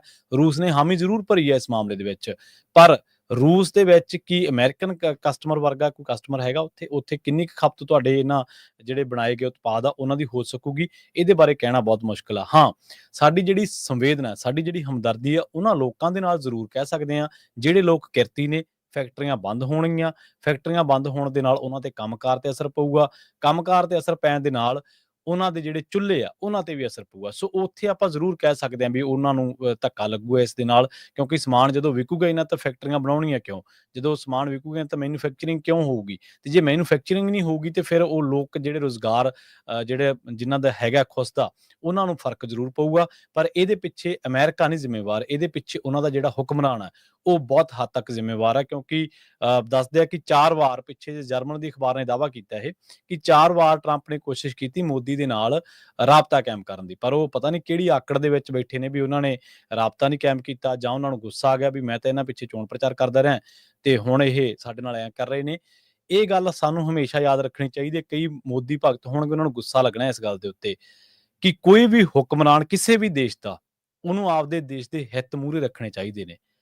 ਟਰੰਪ ਇਸ ਵੇਲੇ ਹੋਰ ਉਹਨਾਂ ਦੀਆਂ ਬਹੁਤ ਖਾਮੀਆਂ ਹੋਣਗੀਆਂ ਉਹਨਾਂ ਦੇ ਕੰਮਕਾਰ ਦੇ ਵਿੱਚ, ਪਰ ਉਹ ਅਮਰੀਕਨ ਹਿੱਤਾਂ ਨੂੰ ਪਹਿਲ ਦੇ ਰਹੇ ਨੇ। ਉਹਨਾਂ ਨੂੰ ਲੱਗਦਾ ਵੀ ਸਾਡੇ ਨਾਲ ਇਹ ਹੋ ਰਿਹਾ ਜਾਂ ਸਾਨੂੰ ਇਹ ਘਾਟਾ ਪੈ ਰਿਹਾ, ਤਾਂ ਉਹ ਇਸ ਕਰਕੇ ਤੇ ਇਸ ਕਰਕੇ ਉਹ ਜੇ ਆਪਦੇ ਹਿੱਤਾਂ ਨੂੰ ਹੁਣ ਤੱਕ ਪਹਿਲ ਦਿੰਦੇ ਤਾਂ ਹੁਣ ਤੱਕ ਇਹ ਚੀਜ਼ਾਂ ਜਿਹੜੀਆਂ ਉਹ ਸੋਲਵ ਹੋ ਜਾਣੀਆਂ ਸੀਗੀਆਂ। ਸੋ ਹਲੇ ਇਹ ਕਹਿਣਾ ਜਲਦਬਾਜ਼ੀ ਹੋਊਗੀ। ਕਿੰਨਾ ਨੁਕਸਾਨ ਹੋਊਗਾ? ਨੁਕਸਾਨ ਜ਼ਰੂਰ ਹੋਊਗਾ, ਇਹ ਜਮਾਂ ਪੱਕੀ ਗੱਲ ਹੈ ਜੀ। ਜੀ, ਬਿਲਕੁਲ। ਇਹ ਜਿਹੜੀ ਖਬਰ ਆ ਆਪਾਂ ਰੋਇਟਰਸ ਅਖਬਾਰ ਆ ਉਹਦੇ ਮੁਤਾਬਕ ਤੁਹਾਡੇ ਨਾਲ ਸਾਂਝੀ ਕਰ ਰਹੇ ਹਾਂ। ਫੋਰਨ ਪੋਰਟਫੋਲੀਓ ਜਿਹੜੇ ਇਨਵੈਸਟਰਸ ਆ, ਜੀ। ਉਹਨਾਂ ਨੇ $9.7 ਬਿਲੀਅਨ ਦਾ ਜਿਹੜਾ ਇੰਡੀਆ ਦੀ ਡੈਪਟ ਆ ਤੇ ਹੂੰ, ਇਕੁਇਟੀਜ਼ ਆ, ਹੂੰ। ਉਸ ਆਪਣੀਆਂ ਸੈਲ ਕਰ ਦਿੱਤੀਆਂ। ਜੀ ਬਿਲਕੁਲ। ਤੇ ਕਹਿੰਦੇ ਵੀ $1 ਬਿਲੀਅਨ ਇੰਡੀਅਨ ਇਕੁਇਟੀ ਓਵਰ ਦਾ 2 ਸੈਸ਼ਨਸ ਦੇ ਵਿੱਚ, ਇਹ ਜਦੋਂ ਤੋਂ ਜਿਹੜੇ ਅਨਾਉਂਸਮੈਂਟ ਹੋਈ ਹੈਗੀ ਆ। ਦੂਸਰੇ ਪਾਸੇ ਪੀਟਰ ਨਵਾਰੋ ਆ, ਪ੍ਰੈਜ਼ੀਡੈਂਟ ਡੋਨਾਲਡ ਟਰੰਪ ਉਹਨਾਂ ਦੇ ਐਡਵਾਈਜ਼ਰ ਆ। ਉਹ ਧੜਾ-ਧੜ ਜਿਹੜੇ ਆ ਟ੍ਰੇਡ ਐਡਵਾਈਜ਼ਰ ਆ, ਉਹ ਕਹਿ ਰਹੇ ਆ ਵੀ ਜੋ ਯੂਕਰੇਨ ਤੇ ਰਸ਼ੀਆ ਦੀ ਵਾਰ ਆ, ਇਹ ਮੋਦੀ ਦੀ ਵਾਰ ਆ। ਹੂੰ, ਹੂੰ। ਕਿਉਂਕਿ ਮੋਦੀ ਹੁਣਾਂ ਨੇ, ਪ੍ਰਾਈਮ ਮਿਨਿਸਟਰ ਜਿਹੜੇ ਨਰਿੰਦਰ ਮੋਦੀ ਆ, ਉਹਨਾਂ ਨੇ ਜਿਹੜਾ ਤੇਲ ਖਰੀਦਿਆ ਰਸ਼ੀਆ ਤੋਂ ਬਿਲੀਅਨਸ ਆਫ ਬੈਰਲ ਤੇ ਪ੍ਰੋਫਿਟ ਕੀਤਾ। ਹਾਲਾਂਕਿ ਸਾਰਿਆਂ ਨੂੰ ਪਤਾ ਵੀ ਸਿਰਫ 2 ਕੰਪਨੀਆਂ ਨੇ ਪ੍ਰੋਫਿਟ ਕੀਤਾ, ਆਮ ਲੋਕਾਂ ਦਾ ਤਾਂ ਵਿਚਾਰਿਆਂ ਦਾ ਕੋਈ ਫਾਇਦਾ ਹੀ ਨਹੀਂ ਝੂਮਰ ਹੋਇਆ ਨਿਕਲਿਆ ਉੱਥੇ, ਪਿਆ, ਬਿਲਕੁਲ ਤੇ ਜੀ। ਆਮ ਲੋਕਾਂ ਦੀਆਂ ਹੁਣ ਜੌਬਾਂ ਜਾਣੀਆਂ। ਹੂੰ। ਸੋ ਉਹ ਕਹਿੰਦੇ ਆ ਵੀ ਇਹ ਹੁਣ ਕਲੀਅਰ ਕੱਟ ਆ ਵੀ ਈਵਨ ਜਦੋਂ ਅਸੀਂ ਕਿਹਾ ਵੀ ਭਈ ਰਸ਼ੀਆ ਤੋਂ ਤੇਲ ਖਰੀਦਣਾ ਬੰਦ ਕਰੋ, ਤੇ ਹੁਣ ਇਹ ਖਬਰਾਂ ਆ ਰਹੀਆਂ ਭਈ ਸਤੰਬਰ ਮਹੀਨੇ ਦੇ ਵਿੱਚ ਰਸ਼ੀਆ ਤੋਂ ਪਹਿਲਾਂ ਨਾਲੋਂ ਵੀ ਜ਼ਿਆਦਾ ਜਿਹੜਾ ਇੰਡੀਆ ਆ ਤੇਲ ਖਰੀਦ। ਉਹ ਕਰੂਡ ਆਇਲ ਖਰੀਦਣ ਜਾ ਰਿਹਾ ਹੈਗਾ, ਜ਼ਿਆਦਾ ਖਰੀਦਣ ਜਾ ਰਿਹਾ। ਹੂੰ। ਸੋ ਉਹਦੇ ਸਬੰਧ ਦੇ ਵਿੱਚ ਵਾਈਟ ਹਾਊਸ ਦੇ ਆਫੀਸ਼ੀਅਲ ਪੀਟਰ ਨਵਾਰੋ ਹੋਣਾ ਨੇ ਇਹ ਪ੍ਰੈਸ ਕਾਨਫਰੰਸ ਦੇ ਦੌਰਾਨ ਦੱਸਿਆ ਵੀ ਕਹਿੰਦੇ ਇਹ ਰਸ਼ੀਆ ਵਾਰ ਨਹੀਂ ਹੈਗਾ, ਇਹ ਮੋਦੀ ਦਾ ਵਾਰ ਆ। ਹੁਣ ਇੱਥੋਂ ਤੁਸੀਂ ਦੇਖ ਲਓ ਕਿ ਕਿੰਨੀ ਕੁ ਜਿਹੜੀ ਆ ਅਮਰੀਕਾ ਦੇ ਵਿੱਚ ਤੇ ਇੰਡੀਆ ਦੇ ਵਿੱਚ ਖੜਕ ਪਈ ਹੈਗੀ ਆ। ਦੂਸਰੇ ਪਾਸੇ ਕਹਿੰਦੇ ਵੀ ਇਹਦੇ ਚੋਂ ਫਾਇਦਾ ਕਿਹਨੂੰ ਹੋਊਗਾ? India US to lose from Trump tariff as Russia wins. ਵੀ ਇੰਡੀਆ ਨੂੰ ਕਿੰਨਾ ਕੁ ਨੁਕਸਾਨ ਹੋਊਗਾ, ਰਸ਼ੀਆ ਨੂੰ ਕਿੰਨਾ ਕੁ ਹੋਊਗਾ, ਜਾਂ ਅਮਰੀਕਾ ਨੂੰ ਕਿੰਨਾ ਕੁ ਹੋਊਗਾ? ਜੀ। ਅਮਰੀਕਾ ਨੂੰ ਤਾਂ ਨਹੀਂ ਕਹਿੰਦੇ ਬਾਹਲਾ ਫਰਕ ਪੈਣਾ ਹੈਗਾ, ਪਰ ਇੰਡੀਆ ਦਾ ਜਿਹੜਾ ਇਹਦੇ ਵਿੱਚ ਕਾਫੀ ਜ਼ਿਆਦਾ ਨੁਕਸਾਨ ਹੋਊਗਾ। ਇੰਡੀਆ ਰਸ਼ੀਆ ਤੋਂ 1.88 ਮਿਲੀਅਨ ਬੈਰਲਸ ਪਰ ਡੇ ਜਿਹੜਾ ਆ ਉਹ ਇੰਪੋਰਟ ਕਰ ਰਿਹਾ ਆ ਫਸਟ ਹਾਫ ਆਫ 2025 ਚ। ਇਹ ਜਿਹੜਾ ਇੱਕ ਐਨਾਲਿਸਟ ਕੈਪਲਰ ਆ, ਉਹਨਾਂ ਨੇ ਜਿਹੜਾ ਇਹ ਡਾਟਾ ਰਿਲੀਜ਼ ਕੀਤਾ ਹੈਗਾ ਆ। ਜੀ। ਸੋ ਕਹਿੰਦੇ ਵੀ $5 ਬੈਰਲ ਚੀਪਰ ਆ ਬਾਕੀ ਜਿਹੜੇ ਜਿੱਥੋਂ ਤੁਸੀਂ ਖਰੀਦਦੇ ਹੈਗੇ, ਤਾਂ ਸੋ ਆਪੇ ਪ੍ਰੋਫਿਟ ਉੱਥੋਂ ਤੁਸੀਂ ਦੇਖ ਸਕਦੇ ਆ ਵੀ ਕਿੰਨਾ ਕੁ ਜ਼ਿਆਦੇ ਹੈਗਾ। ਸੋ ਯੂਐਸਏ ਦੇ ਨਾਲ ਜੇ ਟ੍ਰੇਡ ਨੂੰ ਦੇਖਿਆ ਜਾਵੇ, ਕਹਿੰਦੇ ਵੀ ਇਹਦਾ ਬਹੁਤ ਜ਼ਿਆਦਾ ਅਸਰ ਪਊਗਾ। ਲਗਭਗ ਜਿਹੜੀ ਅੱਧੀ ਆ ਉਹ ਘਟ ਜਾਣੀ ਆ, ਕਿਉਂਕਿ 50% ਟੈਰਿਫ ਬਹੁਤ ਹੁੰਦਾ ਜਿਹੜੀਆਂ ਇੰਡੀਆ ਤੋਂ ਸਮਾਨ ਆਉਂਦਾ, ਗਰੋਸਰੀ ਹੋਰ ਸਾਰਾ ਕੁਝ, ਉਹਦੇ ਤੇ ਜੇ 50% ਟੈਰਿਫ ਲੱਗ ਜਾਂਦਾ ਆ ਤੇ ਇੱਥੇ ਪ੍ਰਾਈਸਿਸ ਕਿੰਨੀਆਂ ਜਿਹੜੀਆਂ ਉਹ ਐਕਸਪੈਂਸਿਵ ਹੋ ਜਾਣੀਆਂ ਹੈਗੀਆਂ। ਤੇ ਦੂਸਰੇ ਪਾਸੇ ਜਿਹੜੇ ਇੰਡੀਆ ਦੇ ਵਿੱਚੋਂ ਫਿਰ ਆਪੇ ਨਹੀਂ ਨੈਚੁਰਲੀ ਉਹਨਾਂ ਨੇ ਇੱਥੇ ਸਮਾਨ ਭੇਜਣਾ, ਕਿਉਂਕਿ ਉਹ ਵਿਕਣਾ ਜਿਹੜਾ ਆ ਉਹ ਬਹੁਤ ਜ਼ਿਆਦਾ ਜਿਹੜਾ ਔਖਾ ਹੋ ਜਾਣਾ ਹੈਗਾ ਆ। ਸੋ ਰਿਊਟਰਸ ਮੁਤਾਬਕ ਉਹ ਕਹਿ ਰਿਹਾ ਵੀ ਇਹਦੇ ਵਿੱਚ ਵਿਨਰ ਮੈਨੂੰ ਰਸ਼ੀਅਨ ਪ੍ਰੈਜ਼ੀਡੈਂਟ ਵਲਾਡੀਮੀਰ ਪੁਟਿਨ ਲੱਗਦਾ ਹੈਗਾ, ਅੱਛਾ। ਕਿਉਂਕਿ ਉਹ ਧੜਾ-ਧੜ ਇੰਡੀਆ ਨੂੰ ਤੇਲ ਵੇਚ ਰਿਹਾ ਹੈਗਾ ਤੇ ਯੂਐਸਏ ਦੇ ਨਾਲ ਰਿਲੇਸ਼ਨਸ਼ਿਪ ਬਣਾਉਣ ਦੀ ਵੀ ਕੋਸ਼ਿਸ਼ ਕਰ ਰਿਹਾ ਹੈਗਾ। ਤੇ ਹੁਣ ਉੱਤੋਂ ਚਾਈਨਾ ਵਾਲਿਆਂ ਦੇ ਨਾਲ ਮੋਦੀ ਸਾਹਿਬ ਹੁਣੀ ਮਿਲਣ ਜਾ ਰਹੇ ਹੈਗੇ ਆ। ਟਰੰਪ ਉਹਨਾਂ ਨੂੰ ਵੀ ਪਤਾ ਆ ਵੀ ਹੁਣ ਜੇ ਗੱਲਬਾਤ ਕਰਨੀ ਆ ਆਪਾਂ ਜਾਂ ਚੀਨ ਨਾਲ ਜਾਂ ਰਸ਼ੀਆ ਨਾਲ ਸਿੱਧੀ ਕਰਾਂਗੇ, ਹੂੰ, ਛੋਟੇ ਮੁਲਕਾਂ ਨਾਲ ਕਿਉਂ ਕਰਨੀ ਹੈਗੀ ਆ। ਸੋ ਇਹ ਅੱਜ ਦੇ ਰੂਟਰਸ ਨੇ ਇਹ ਸਾਰਾ ਕੁਝ ਇੰਡੀਆ ਦੇ ਰੁਪਈਏ ਦੀ ਬਾਬਤ, ਕੌਣ ਲੂਜ਼ ਕਰੂਗਾ ਯੂਐਸ ਤੇ ਇੰਡੀਆ ਦੇ ਵਾਰ ਦੇ ਵਿੱਚ, ਇਹ ਸਾਰੀ ਜਿਹੜੀ ਵਾਈਟ ਹਾਊਸ ਦੇ ਜਿਹੜੇ ਪੀਟਰ ਨਵਾਰੋ ਆ, ਉਹਨਾਂ ਨੇ ਜਿਹੜੀ ਸਟੇਟਮੈਂਟ ਜਾਰੀ ਕੀਤੀ ਹੈਗੀ ਆ, ਇਹ ਸਾਰਾ ਕੁਝ ਆਪਾਂ ਤੁਹਾਡੇ ਨਾਲ ਡਿਸਕਸ ਕੀਤਾ ਹੈ। ਜੀ ਬਿਲਕੁਲ। ਹੁਣ ਦੇਖੋ ਮੋਦੀ ਸਮਰਥਕਾਂ ਨੂੰ ਨਾ ਇਹ ਗੱਲ ਥੋੜ੍ਹੀ ਜਿਹੀ ਸੁਣਨ ਵਾਲੀ ਆ ਉਹਨਾਂ ਦੇ। ਤੇਲ ਖਰੀਦਿਆ 2-3 ਕੰਪਨੀਆਂ ਨੇ, ਮੁਨਾਫ਼ਾ ਕਮਾਇਆ ਉਹਨਾਂ ਨੇ, ਤੇ ਭਾਰ ਕਿਹਦੇ ਤੇ ਪੈ ਰਿਹਾ? ਭਾਰ ਲੋਕਾਂ ਤੇ ਪੈ ਰਿਹਾ। ਸੰਬੰਧ ਖਰਾਬ ਹੋ ਗਏ ਅਮਰੀਕਾ ਦੇ ਨਾਲ, H1B ਵੀਜ਼ਾ ਤੇ ਸਖਤੀ ਹੋ ਗਈ। ਪ੍ਰਭਾਵਿਤ ਕੌਣ ਹੋਊਗਾ? ਲੋਕ ਹੋਣਗੇ। ਕਿ ਮੋਦੀ ਦੇ ਤੇ ਸ਼ਾਹ ਦੇ ਜਵਾਕਾਂ ਨੂੰ ਤਾਂ ਲੋੜ ਨਹੀਂ ਗੀ H1B ਵੀਜ਼ਾ ਦੀ, ਜਾਂ ਹੋਰ ਜਿਹੜੇ ਇੱਥੇ ਇਹ ਫੈਸਲੇ ਲੈਣਗੇ। ਸੋ ਇਹ ਜਿਹੜਾ ਟੋਟਲੀ ਪਿਸਣ ਵਾਲਾ ਬੰਦਾ, ਉਹ ਇਸ ਟਾਈਮ ਭਾਰਤੀ ਨਾਗਰਿਕ ਆ, ਉਹ ਜਿਹੜਾ ਕੰਮਕਾਰ ਕਰਕੇ ਆਪਣੀ ਰੋਜ਼ੀ ਰੋਟੀ ਦਾ ਪ੍ਰਬੰਧ ਕਰਨਾ ਚਾਹੁੰਦਾ। ਤੇਲ ਲੈ ਕੇ, ਤੇਲ ਵੇਚ ਕੇ ਰੂਸ ਤੋਂ ਮੁਨਾਫ਼ਾ ਕਮਾ ਗਈਆਂ ਕੰਪਨੀਆਂ, ਤੇ ਹੁਣ ਜਿਹੜਾ ਗਾਜ ਡਿੱਗਣੀ ਆ, ਉਹ ਡਿੱਗਣੀ ਆ ਆਮ ਲੋਕਾਂ ਦੇ ਉੱਤੇ। ਰਿਸਰਚ ਤੇ ਡਿਵੈਲਪਮੈਂਟ ਦੇ ਮਾਮਲੇ ਦੇ ਵਿੱਚ ਕੈਮੀਕਲਸ ਤੇ ਜੈਮਸ ਤੇ ਜਵੈਲਰੀ, ਲੈਦਰ ਗੁੱਡਸ ਤੇ ਸੀ ਫੂਡ, ਜਿਵੇਂ ਲੈਦਰ ਜੈਕਟਸ, ਸ਼ੂਜ਼ ਨੇ ਜਾਂ ਬੈਗ ਨੇ, ਉਹ ਜਿਹੜੇ ਇੰਡੀਆ ਵੱਡੀ ਪੱਧਰ ਤੇ ਇੰਪੋਰਟ ਕਰਦਾ ਸੀਗਾ। ਮਿਨਰਲ ਫਿਊਲ ਤੇ ਆਇਲ ਦੇ ਮਾਮਲੇ ਦੇ ਵਿੱਚ ਉਹ ਬੈਨੀਫੀਸ਼ੀਅਰ ਸੀਗਾ ਯੂਐਸ ਦੇ ਵਿੱਚੋਂ। ਮਸ਼ੀਨਰੀ ਤੇ ਇਕਵਿਪਮੈਂਟ ਦੇ ਮਾਮਲੇ ਦੇ ਵਿੱਚ ਵੀ ਇੰਡੀਆ ਜਿਹੜਾ ਇੰਪੋਰਟ ਕਰਦਾ ਸੀਗਾ ਇਲੈਕਟ੍ਰੀਕਲ ਮਸ਼ੀਨਰੀ ਯੂਐਸ ਦੇ ਵਿੱਚੋਂ। ਮੈਡੀਕਲ ਕੁਛ ਜਿਹੜੇ ਇੰਸਟਰੂਮੈਂਟਸ ਨੇ, ਜਿਵੇਂ ਆਪਾਂ ਦਿਲ ਦੀਆਂ ਜਿਹੜੀਆਂ ਬਿਮਾਰੀਆਂ ਦੇ ਨਾਲ ਸੰਬੰਧਿਤ ਜਿਹੜੇ ਆਪਰੇਸ਼ਨ ਥੀਏਟਰਾਂ ਦੇ ਵਿੱਚ ਆਪਾਂ ਜਿਹੜਾ ਸਮਾਨ ਦੇਖਦੇ ਹਾਂ, ਜਾਂ ਦਿਮਾਗ ਦੀਆਂ ਬਿਮਾਰੀਆਂ ਦੇ ਨਾਲ ਸੰਬੰਧਿਤ ਜਿਹੜੇ ਆਪਾਂ ਜਿਨ੍ਹਾਂ ਮਸ਼ੀਨਾਂ ਦੇ ਨਾਲ ਆਪਰੇਸ਼ਨ ਕੀਤੇ ਜਾਂਦੇ ਆ, ਉਹ ਇੰਡੀਆ ਜਿਹੜਾ ਉਹ ਇੰਪੋਰਟ ਕਰਦਾ ਸੀ ਯੂਐਸ ਦੇ ਵਿੱਚੋਂ, ਕਿਉਂਕਿ ਇੱਥੇ ਹਾਈ ਟੈਕ, ਹਾਈ ਕੁਆਲਿਟੀ ਦੀਆਂ ਜਿਹੜੀਆਂ ਮਸ਼ੀਨਾਂ ਸੀਗੀਆਂ ਉਹ ਇੱਥੋਂ ਲੈਂਦਾ ਸੀ। ਪਰ ਉਹ ਇਸ ਬਾਜ਼ਾਰ ਦੇ ਵਿੱਚ ਸਮਾਨ ਜ਼ਿਆਦਾ ਵੇਚਦਾ ਸੀ ਤੇ ਖਰੀਦ ਇਹਦੇ ਮੁਕਾਬਲੇ ਬਹੁਤ ਘੱਟ ਸੀਗਾ। ਪਰ ਇਸ ਟਾਈਮ ਜਿਹੜਾ ਟਸਲ ਦਾ ਕਾਰਨ ਆ, ਉਹ ਯੂਐਸ ਤੋਂ ਮਾਫ ਕਰਨਾ, ਰੂਸ ਤੋਂ ਜਿਹੜਾ ਤੇਲ ਖਰੀਦਣਾ, ਉਹ ਸਭ ਤੋਂ ਵੱਡੀ ਟਸਲ ਦਾ ਕਾਰਨ ਅਮਰੀਕਾ ਤੇ ਭਾਰਤ ਵਿਚਾਲੇ ਬਣਿਆ ਹੋਇਆ। ਜੀ ਅਗਲੀ ਖਬਰ ਵੱਲ ਚਲੀਏ। ਸਾਬਕਾ ਵਾਈਸ ਪ੍ਰੈਜ਼ੀਡੈਂਟ ਕਮਲਾ ਹੈਰਿਸ ਉਹਨਾਂ ਦਾ ਜਿਹੜਾ ਸੀਕ੍ਰੇਟ ਸਰਵਿਸ ਆ, ਉਸ ਨੂੰ ਕੈਂਸਲ ਕਰ ਦਿੱਤਾ ਗਿਆ ਆ ਟਰੰਪ ਐਡਮਿਨਿਸਟ੍ਰੇਸ਼ਨ ਵੱਲੋਂ। ਜੀ ਕਹਿੰਦੇ ਭਈ ਪ੍ਰੈਜ਼ੀਡੈਂਟ ਬਾਈਡਨ ਉਹਨਾਂ ਨੇ ਐਕਸਟੈਂਡ ਕੀਤੀ ਸੀ ਉਹਨਾਂ ਦੀ ਸੀਕ੍ਰੇਟ ਸਰਵਿਸ ਦੀ ਜਿਹੜੀ ਪ੍ਰੋਟੈਕਸ਼ਨ ਹੈਗੀ ਆ, ਪਰ ਅੱਜ ਇਹ ਪਤਾ ਚੱਲਿਆ ਵੀ ਵਾਈਟ ਹਾਊਸ ਵੱਲੋਂ ਜੋ ਸੀਕ੍ਰੇਟ ਸਰਵਿਸ ਦੀ ਪ੍ਰੋਟੈਕਸ਼ਨ ਕਮਲਾ ਹੈਰਿਸ ਉਹਨਾਂ ਨੂੰ ਮਿਲੀ ਹੋਈ ਸੀ ਜੋ ਵਾਈਸ ਪ੍ਰੈਜ਼ੀਡੈਂਟ ਰਹੇ ਆ, ਉਸ ਨੂੰ ਖਤਮ ਕਰ ਦਿੱਤਾ ਗਿਆ ਹੈਗਾ। ਕਹਿੰਦੇ ਵੀ ਜੁਲਾਈ 21 ਨੂੰ ਵੈਸੇ ਹੋਣੀ ਸੀ, ਪਰ ਚੱਲ ਰਹੀ ਸੀ, ਆਈ ਡੋਨਟ ਨੋ ਕਿਹੜਾ ਉਹਨਾਂ ਨੇ ਪ੍ਰੈਜ਼ੀਡੈਂਟ ਬਾਈਡਨ ਉਹਨਾਂ ਦੇ ਸਮੇਂ ਦਾ ਇੱਕ ਕੋਈ ਐਗਜ਼ੈਕਟਿਵ ਆਰਡਰ ਜਾਰੀ ਕੀਤਾ ਹੋਇਆ ਸੀ। ਉਹਦੇ ਉਲਟ ਟਰੰਪ ਉਹਨਾਂ ਨੇ ਹੁਣ memorandum for the secretary of homeland security ਨੂੰ ਲੈਟਰ ਜਾਰੀ ਕਰਕੇ ਕਿਹਾ ਵੀ ਇਹ ਜਿਹੜੀ ਪ੍ਰੋਟੈਕਸ਼ਨ ਆ ਕਮਲਾ ਹੈਰਿਸ ਦੀ, ਉਹਨਾਂ ਦੀ ਇਮੀਡੀਏਟਲੀ ਬੰਦ ਕੀਤੀ ਜਾਵੇ। ਸੋ ਕਹਿੰਦੇ ਵੀ ਇਹਦੇ ਨਾਲ ਜਿਹੜਾ ਖਰਚਾ ਆ ਉਹ ਸਾਡਾ ਘਟੂਗਾ। ਜੀ ਅਗਲੀ ਖਬਰ ਦੇ ਵੱਲ। ਪ੍ਰੈਜ਼ੀਡੈਂਟ ਦੇ ਜਿਹੜੇ ਪ੍ਰੈਜ਼ੀਡੈਂਸ਼ੀਅਲ ਕੈਂਡੀਡੇਟ ਹੁੰਦੇ ਆ ਉਹਨਾਂ ਨੂੰ ਸਿਕਿਉਰਿਟੀ ਥ੍ਰੈਟਸ ਰਹਿੰਦੀਆਂ ਹੈਗੀਆਂ, ਅਸੈਸੀਨੇਸ਼ਨ ਅਟੈਂਪਟਸ ਰਹਿੰਦੀਆਂ, ਪਰ ਇੱਕ ਟਾਈਮ ਦੇ ਉੱਤੇ ਕਮਲਾ ਹੈਰਿਸ ਹੁਣੀ ਪ੍ਰੈਜ਼ੀਡੈਂਸ਼ੀਅਲ ਕੈਂਡੀਡੇਟ ਸੀ, ਪਰ ਹੁਣ ਇਲੈਕਸ਼ਨ ਹੋਈ ਨੂੰ ਵੀ ਪ੍ਰੈਜ਼ੀਡੈਂਟ ਟਰੰਪ ਉਹਨਾਂ ਨੂੰ ਆਪਣਾ ਆਫਿਸ ਸਾਂਭੇ ਨੂੰ ਵੀ ਲਗਭਗ 7-8 ਮਹੀਨੇ ਹੋ ਗਏ ਹੈਗੇ ਆ। ਸੋ ਇਸ ਕਰਕੇ ਕਹਿੰਦੇ ਪਈ ਉਹ ਜਿਹੜੀ ਉਹਨਾਂ ਦੀ ਪ੍ਰੋਟੈਕਸ਼ਨ ਆ ਉਹ ਠਾਈ ਗਈ ਹੈਗੀ। ਜੀ ਅੱਜ ਕੱਲ੍ਹ ਉਹ ਕੈਲੀਫੋਰਨੀਆ ਦੀ ਸਿਆਸਤ ਦੇ ਵਿੱਚ ਸਰਗਰਮ ਹੋਣ ਦੇ ਲਈ ਜਿਹੜੀਆਂ ਉਹ ਐਕਟੀਵਿਟੀਜ਼ ਕਰ ਰਹੇ ਨੇ। ਕੈਲੀਫੋਰਨੀਆ ਦਾ ਗਵਰਨਰ ਇਹ ਪ੍ਰੈਜ਼ੀਡੈਂਸ਼ੀਅਲ ਇਲੈਕਸ਼ਨ ਦੇ ਲਈ ਜਾ ਰਿਹਾ, ਉੱਥੇ ਆਪਣੇ ਆਪ ਨੂੰ ਦੇਖ ਰਿਹਾ, ਤੇ ਜਿਹੜੇ ਕਮਲਾ ਹੈਰਿਸ ਨੇ ਉਹ ਆਪਣੇ ਆਪ ਨੂੰ ਕੈਲੀਫੋਰਨੀਆ ਦੀ ਪੋਲਿਟਿਕਸ ਦੇ ਵਿੱਚ ਆਉਣ ਵਾਲੇ ਟਾਈਮ ਦੇ ਵਿੱਚ ਦੇਖ ਰਹੇ ਨੇ। ਜਿੱਥੇ ਆਪਾਂ ਨੈਸ਼ਨਲ ਟਰੂਪਸ ਦੇ ਮਾਮਲੇ ਦੇ ਵਿੱਚ ਆਪਾਂ ਦੇਖਦੇ ਹਾਂ ਵੀ 19 ਸਟੇਟਸ ਜਿਹੜੀਆਂ ਨੇ ਉਹ ਫੈਡਰਲ ਸਰਕਾਰ ਦੇ ਟਰੰਪ ਪ੍ਰਸ਼ਾਸਨ ਦੇ ਵਿਰੁੱਧ ਆਈਆਂ ਨੇ ਤੇ ਉਹਨਾਂ ਨੇ ਇੱਕ ਇਤਰਾਜ਼ ਜਤਾਇਆ। ਉੱਥੇ ਦੂਜੇ ਮਾਮਲੇ ਦੇ ਵਿੱਚ ਦੂਜੇ ਪਾਸੇ ਇਸੇ ਦਾ ਹੀ ਜਿਹੜਾ ਦੂਜਾ ਪੱਖ ਹੈ ਉਸ ਦੇ ਵਿੱਚ ਵਾਈਟ ਹਾਊਸ ਨੇ ਦਾਅਵਾ ਕੀਤਾ, ਕੈਰੋਲਾਈਨ ਜਿਹੜੇ ਲੈਵਿਟ ਹੈ ਉਹਨਾਂ ਨੇ ਕਿਹਾ ਵੀ ਜਿਹੜੀ ਡੀਸੀ ਦਾ ਅਸੀਂ ਉੱਥੇ ਟਰੂਪਸ ਜਿਹੜੇ ਭੇਜੇ ਨੇ ਜਾਂ ਉਹਨੂੰ ਆਪਣੇ ਹੱਥ ਦੇ ਵਿੱਚ ਲਿਆ, ਤਾਂ ਉੱਥੇ ਕ੍ਰਾਈਮ ਜਿਹੜਾ ਬਹੁਤ ਜ਼ਿਆਦਾ ਘਟ ਗਿਆ। ਇਹਨਾਂ ਦਾ ਜਿਹੜਾ ਦਾਅਵਾ ਹੈ ਇਹ ਕਹਿੰਦੇ ਵੀ ਨੇਸ਼ਨ ਦੀ ਜਿਹੜੀ ਕੈਪੀਟਲ ਆ ਇਹਦੇ ਵਿੱਚ ਜਿਹੜਾ ਟੋਟਲ ਕ੍ਰਾਈਮ ਆ ਉਹ 19% ਤੇ ਜਿਹੜਾ ਵਾਇਲੈਂਟ ਕ੍ਰਾਈਮ ਹੈ ਉਹ 30% ਡਿਕਲਾਈਨ ਹੋਇਆ। ਉਹ ਕਹਿੰਦੇ ਵੀ ਨਾਲ ਹੀ ਉਹ ਕਹਿੰਦੇ ਵੀ 67 ਤੇ 57% ਜਿਹੜੇ ਨੇ ਉਹ ਉਸ ਤਰ੍ਹਾਂ ਦੀਆਂ ਘਟਨਾਵਾਂ ਜਿਵੇਂ ਕ੍ਰੈਕ ਜੈਕਿੰਗ ਹੋ ਗਈ ਜਾਂ ਹੋਮਿਸਾਈਡਸ ਹੋ ਗਏ, ਉਹਨਾਂ ਦੇ ਵਿੱਚ ਵੀ ਅਸੀਂ ਕਹਿੰਦੇ ਵੀ ਜਿਹੜਾ ਫਾਲ ਆ ਉਹ ਦੇਖਦੇ ਹਾਂ।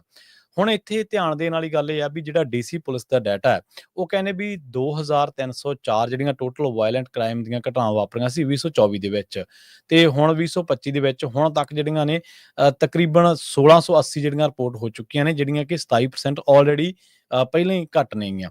ਡੀਸੀ ਦੇ ਜਿਹੜੇ ਮੇਅਰ ਨੇ ਮੁਨੀਲ ਬਰਾਊਜ਼ਰ ਉਹ ਕਹਿ ਰਹੇ ਨੇ ਕਿ ਐਕਨੋਲਜ ਕੀਤਾ ਉਹਨਾਂ ਨੇ ਸਿਟੀ ਨੂੰ ਪਹਿਲਾਂ ਕਿ ਇੱਥੇ ਗਨ ਕ੍ਰਾਈਮਸ, ਹੋਮਿਸਾਈਡਸ ਜਿਹੜੇ ਨੇ ਉਹ ਉਹਨਾਂ ਦੇ ਵਿੱਚ ਜਿਹੜੀ ਆ ਕਮੀ ਆਵੇ, ਪਰ ਦੂਜੇ ਪਾਸੇ ਜਿਹੜਾ ਕ੍ਰੈਕ ਜੈਕਿੰਗ ਹੈ ਜਾਂ ਹੋਰ ਤਰ੍ਹਾਂ ਦੇ ਜਿਹੜੇ ਕ੍ਰਾਈਮ ਨੇ, ਉਹਨਾਂ ਦੇ ਉੱਤੇ ਵੀ ਕਹਿੰਦੇ ਅਸੀਂ ਠੱਲ ਪਾਉਣ ਦੀ ਕੋਸ਼ਿਸ਼ ਕਰ ਰਹੇ ਸੀਗੇ।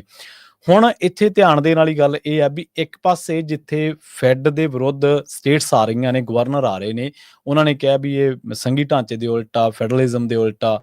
ਦੂਜੇ ਪਾਸੇ ਜਿਹੜਾ ਵਾਈਟ ਹਾਊਸ ਆ, ਉਹ ਬਕਾਇਦਾ ਅੰਕੜਾਂ ਦੇ ਤੌਰ ਤੇ ਇਹਨਾਂ ਚੀਜ਼ਾਂ ਨੂੰ ਹੁਣ ਕਾਊਂਟਰ ਕਰ ਰਿਹਾ। ਜੀ। ਅਗਲੀ ਖਬਰ ਚਲੀਏ, ਵਾਈਟ ਹਾਊਸ ਨੇ ਡਿਕਲੇਅਰ ਕੀਤਾ ਹੈ ਕਿ ਉਹ $4.9 ਬਿਲੀਅਨ ਦੀ ਜਿਹੜੀ ਫੋਰਨ ਏਡ ਆ, ਉਹ ਯੂਨੀਲੈਟਰਲੀ ਤੇ ਆਪਣੀ ਇਕੱਲਿਆਂ ਦੀ ਮਰਜ਼ੀ ਦੇ ਨਾਲ ਕੈਂਸਲ ਕਰਨ ਜਾ ਰਹੇ ਆ।